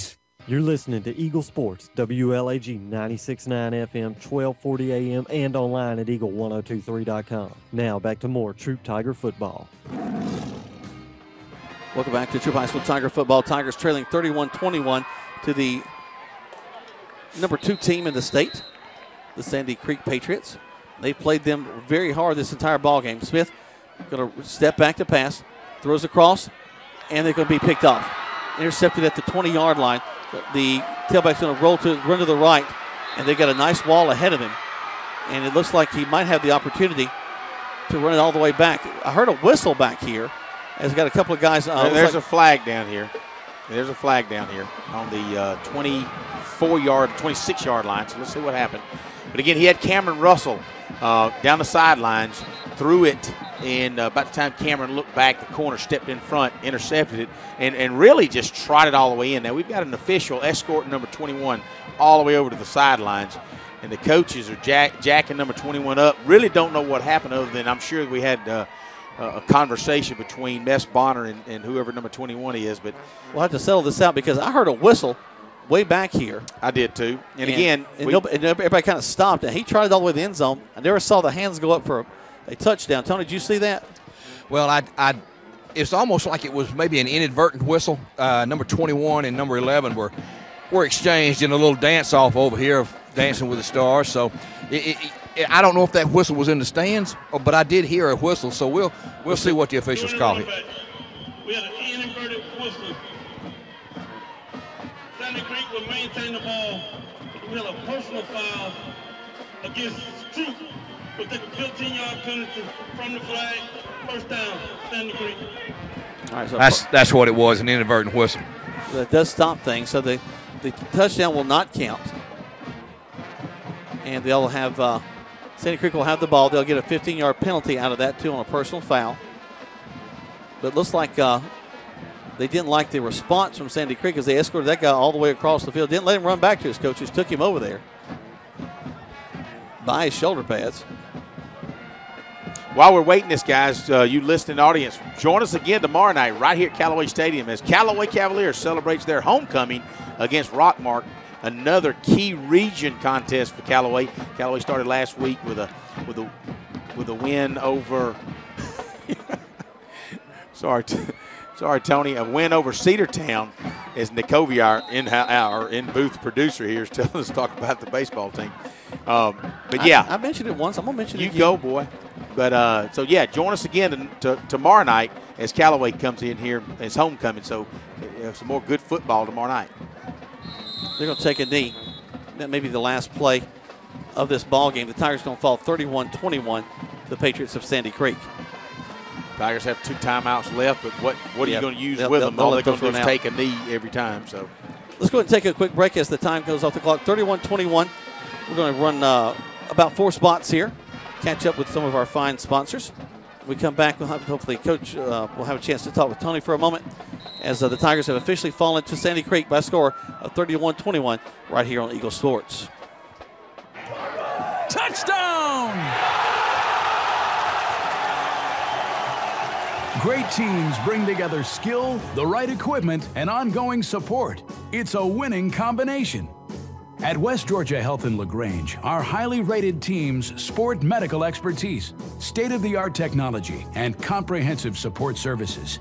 That's why our heart clinic is leading the way in cardiovascular care and ranked in the top 10% of all U.S. hospitals for medical excellence. West Georgia Health is also accredited by the Commission on Cancer and brings together the latest in diagnostic and treatment protocols. When it comes to keeping you healthy, West Georgia Health is on your side. From quality outcomes and advanced procedures to community education, we're in the game for you. For more information or to review our playbook, visit wghealth.org. West Georgia Health. So healthy together. Getting you back into the game is Emory Southern Orthopedics' goal. The full-service orthopedic medical practice features board-certified surgeons, a prompt care center, surgical facility, and physical therapy services. The collaborative medical team at Emory Southern Orthopedics combines with leading-edge orthopedic treatment with proven traditional methods to aid you in achieving an active, pain-free lifestyle. Emory Southern Orthopedics, getting you back into your game. Hurry in today to Key of LaGrange because our lot is packed like never before. And with a special KMMG employee and family pricing plan, you can take advantage of 15% below invoice pricing. And let's run the numbers. A 2014 Kia Soul with a list price of $19,318. With the employee discount, you can roll in this Soul for only $13,995 plus tax, tag, title, and dock fee.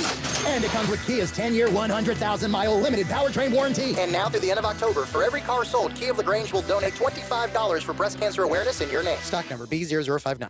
Flu season is upon us, and we would like to invite you to get your flu shot from Holmes Pharmacy. If you have Medicare or insurance, it could be free. And if you have a big group of 10 or more that would like to get their flu shot, call Holmes Pharmacy, and we can come to you. Hi, I'm Perry Prather, pharmacist at Holmes Pharmacy. So drop by Commerce Avenue in LaGrange, Georgia. We have your flu shot ready.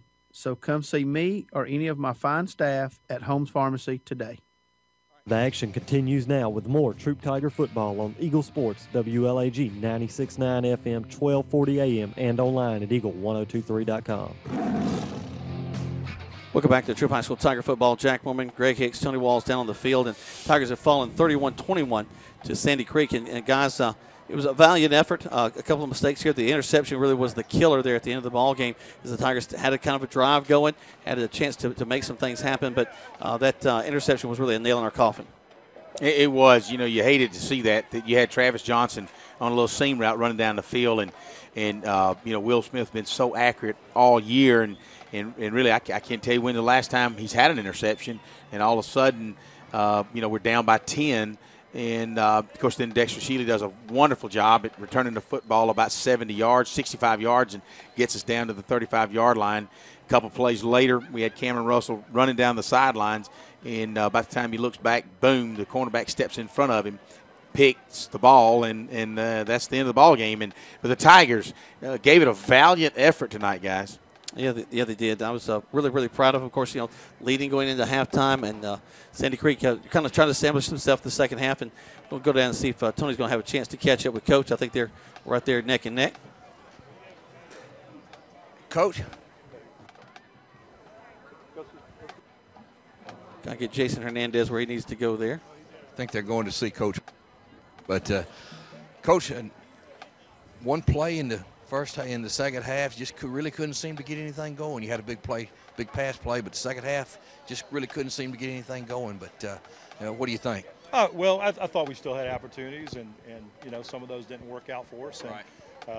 I thought we came out with the same intensity. Of course, they're going to make adjustments, and like I said, it would be a battle. And I know, that they had one that they were able to get real quick there, but.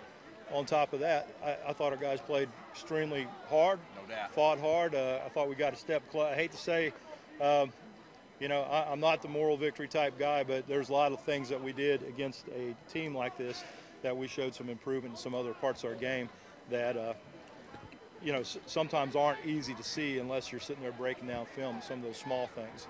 So, we battled and we gave ourselves another chance. Right. We score, onside kick, still plenty of time going on. So, Well, it doesn't get any easier next week. I believe Carrollton, is that right? No time to waste. So even though their record is a little bit misleading, they'll be a quality football team also. Oh, sure. They're all quality teams that we play, and we're going to get ready for them. And I know they'll be getting ready for us. We'll go scout them tomorrow night, and we're going to get back to work. We just need the guys to continue to improve. I thought there were some things they did tonight that we didn't do last. We're in the same situation when we came out of halftime last week. And the game got away from us last week. This week we were in the ball game battling. Except if you take one play away, it's anybody's ball game. So, yeah. Well, Coach, good luck next week. Okay, thanks for your time. Thank you, Tony. Guys, back up to you. Thank you, Tony. Let's take 60 seconds back to the station. We'll wrap things up here from Callaway Stadium as the band's on the field to work on their skills as they've got a competition coming up this weekend. Tigers have fallen 31-21 to Sandy Creek right here on Eagle Sports. Hurry in today to Key of the Grange because our lot is packed like never before. And with a special KMMG employee and family pricing plan, you can take advantage of 15% below invoice pricing. And let's run the numbers. A 2014 Kia Soul with a list price of $19,318. With the employee discount, you can roll in this Soul for only $13,995 plus tax, tag, title, and dock fee. And it comes with Kia's 10-year, 100,000-mile limited powertrain warranty. And now through the end of October, for every car sold, Key of the Grange will donate $25 for breast cancer awareness in your name. Stock number B0059. You're busy with places to go and people to see. At CB&T, we understand. That's why we created the Synovus Connections prepaid card. Use it for purchases, ATM withdrawals, and even get cash back. It's an affordable alternative to checking, simple to load, and can be replaced if lost or stolen. Plus, there's no credit check required. Let CB&T help you manage your busy lifestyle. Visit us for details or to open your Synovus Connections card today. CB&T, a division of Synovus Bank, member FDIC. Fees and restrictions apply, subject to approval. Now back to the field for more Troup Tiger football on Eagle Sports, WLAG 96.9 FM, 1240 AM, and online at eagle1023.com. Welcome back to Troup High School Tiger football. The Tiger Marching Band out there on the field working on their halftime shows. They'll be taking it to competition this weekend. Another important thing coming up, you can have an opportunity to win a big raffle as the Sportsman's Raffle of December. The 31 days of December is coming up. You can go to eteams.com/Troup Baseball. Also, you can talk to a lot of the Troup Baseball boosters, but they're working on their Sportsman's Raffle. And, this is really a neat thing, Greg and Tony. They make a drawing every day throughout the entire month of December. You've got a rangefinder, gift cards, a cooker. You got made for a day. I mean, there's all kinds of great things going on. A Bushnell Legend rifle scope, $500 full metal jacket, gift card.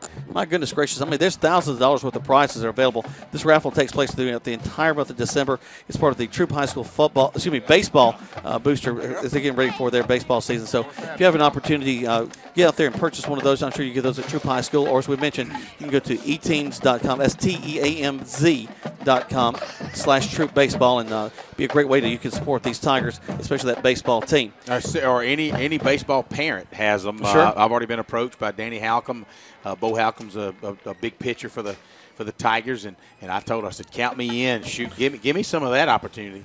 Man, I tell you what, there's a lot of opportunities to win there. Yeah. So the Tigers had a lot of opportunities to win tonight, too. They were leading at halftime. Sandy Creek came back on them and really didn't kind of look back. The Tigers, though, stayed in this ball game, guys. I was so proud of the way they continued to fight. But we threw the late interception that just kind of puts us in a bad situation there. And it really wasn't hard. We weren't able to come back from that. You're right. You were wrong. But, I've seen Carver play and I've seen Sandy Creek play. And I don't know that there's much difference in either of those two teams. They both go about it with not a lot of intensity. About the most intensity that I saw from Sandy Creek was in the second half defensively. Offensively, if Sweeney ever goes down, I think they're going to have trouble scoring points. That's my take. They had a little scare last week with Whitewater. You think that would have woke them up?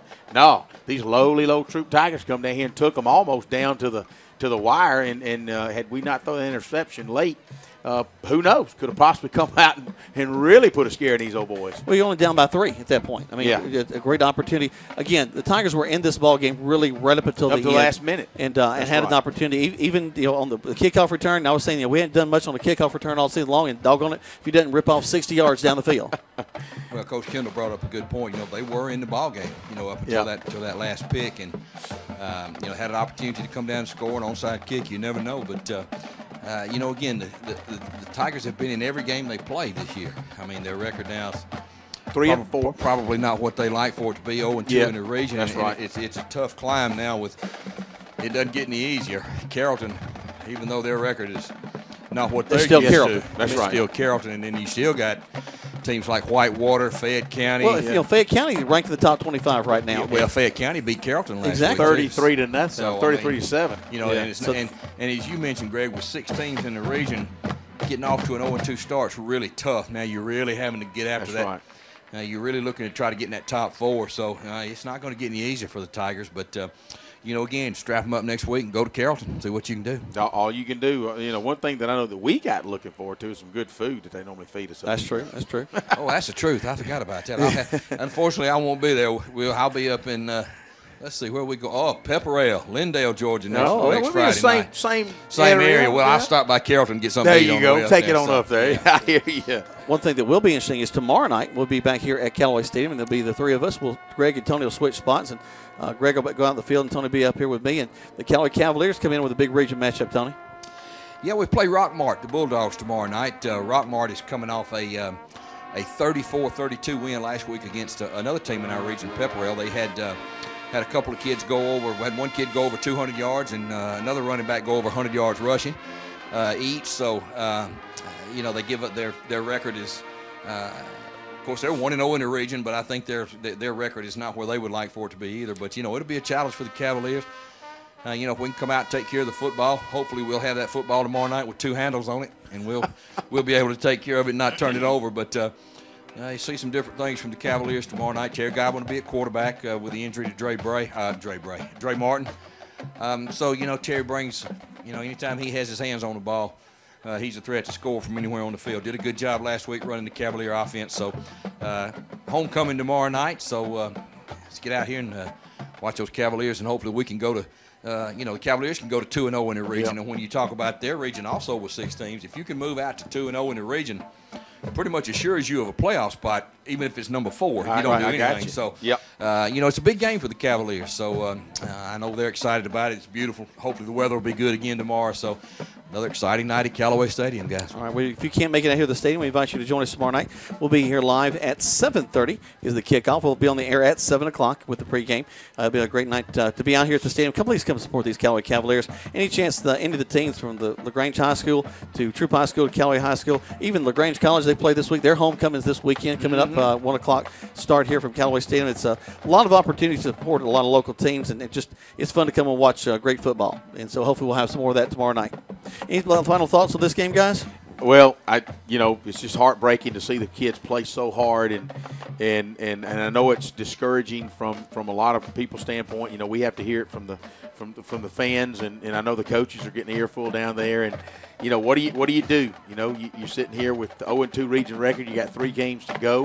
If you're going to make the playoffs, at some point in time, you got to decide we're going to keep right on doing what we're going to do, or maybe we're going to add a twist to it, make some adjustments. Well, everything's sudden death now for the Tigers. Exactly. There's no room and no margin for error. So, they'll be in must-win situations. And, kids will respond. Sometimes when you get that back against the wall like that, you come out scratching and clawing. And, an opportunity next week to play a Carrollton team that, even though they're down, it's an opportunity for the Tigers to win a big game next week. Yeah, so I totally agree. They'll go back to work next week and get ready for Carrollton next Friday night. Well, again, I can't walk away from the fact that this was a game the Tigers were in the entire time. They did not get blown out by a team that has the ability to blow out a lot of folks. That's right. They played very well. Again, the coaches can continue to remind these young men that they are in every ball game they play. They have an opportunity to win. They put them in a position to win. They've just got to make sure to execute both on defense and on offense. I'm with you. Well, unfortunately, whether it's right or wrong, teams and programs and coaches are judged on W's and losses, and that's what the ultimate goal is. But sometimes you don't see the progress that teams make, as Coach Kendall said, during the game, and the ability to come out and compete and be right there. And that oblong football bounces funny ways sometimes. Sooner or later, it'll turn around and it'll bounce your way. That's right. Well, it bounced our way on that 2-point conversion for Will Smith, and that's a good thing. You look for the small things, and when they go back and review the film, as we've all done before, you'll see some opportunities and say, man, if I just made that cut, or if we'd have just one pitched step right here, there, one step there. The you punt, never know. The punt that they had an opportunity to recover when it hit the guy from Sandy Creek in the back, and we were right there to make that play, but unfortunately it didn't bounce our way that time. But, yeah, they'll see those little things. But Tigers fans, just maintain the faith. 3 games left in this regular season, 3 region contests.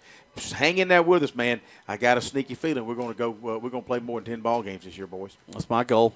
That's for sure. Well, we're going to close things down. The Tigers have lost to Sandy Creek by a score of 31-21 for Nikovia, who make sure that we sound so good up here at the stadium. We appreciate all her hard work. For Coleman, who set up things for us. For Britt back at the station and all the little L's he's got making sure things work back there. We appreciate it. Thanks to Greg and Tony for joining us there again. The Tigers have fallen to Sandy Creek 31-21, and we'll see you tomorrow night on the radio. Hurry in today to Key of LaGrange because our lot is packed like never before. And with a special KMMG employee and family pricing plan, you can take advantage of 15% below invoice pricing. And let's run the numbers. A 2014 Kia Soul with a list price of $19,318. With the employee discount, you can roll in this Soul for only $13,995 plus tax, tag, title, and dock fee. And it comes with Kia's 10-year, 100,000-mile limited powertrain warranty. And now through the end of October, for every car sold, Key of LaGrange will donate $25 for breast cancer awareness in your name. Stock number B0059. Getting you back into the game is Emory Southern Orthopedics' goal. The full-service orthopedic medical practice features board-certified surgeons, a prompt care center, surgical facility, and physical therapy services. The collaborative medical team at Emory Southern Orthopedics combines with leading-edge orthopedic treatment with proven traditional methods to aid you in achieving an active, pain-free lifestyle. Emory Southern Orthopedics, getting you back into your game. All right, I want to ask you something, but you have to promise not to laugh at me. Okay, what? Do you think the State Farm jingle really works? Like, for real? Like, if you sing the jingle, will your agent actually appear and help you out? Yeah, of course it works. I saw it on the internet. Having your own State Farm agent means having a real person to help you when you need them. State Farm agent Matt Orr on the Square in LaGrange. Call 706-882-0046.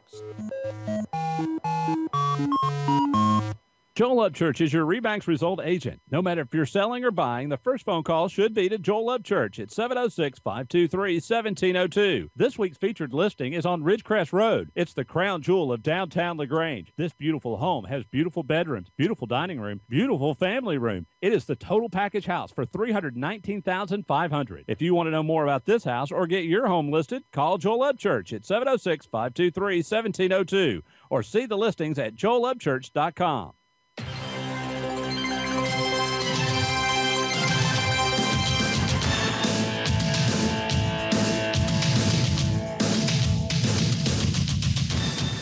Thanks for listening to the Troup Tigers versus the Sandy Creek Warriors on WLAG 96.9 FM, 1240 AM, and online at Eagle1023.com. Troup Tigers football was brought to you in part by Holmes Pharmacy, Emory Southern Orthopedics, West Georgia Health, Kia of LaGrange, Remax agent Rob Upchurch,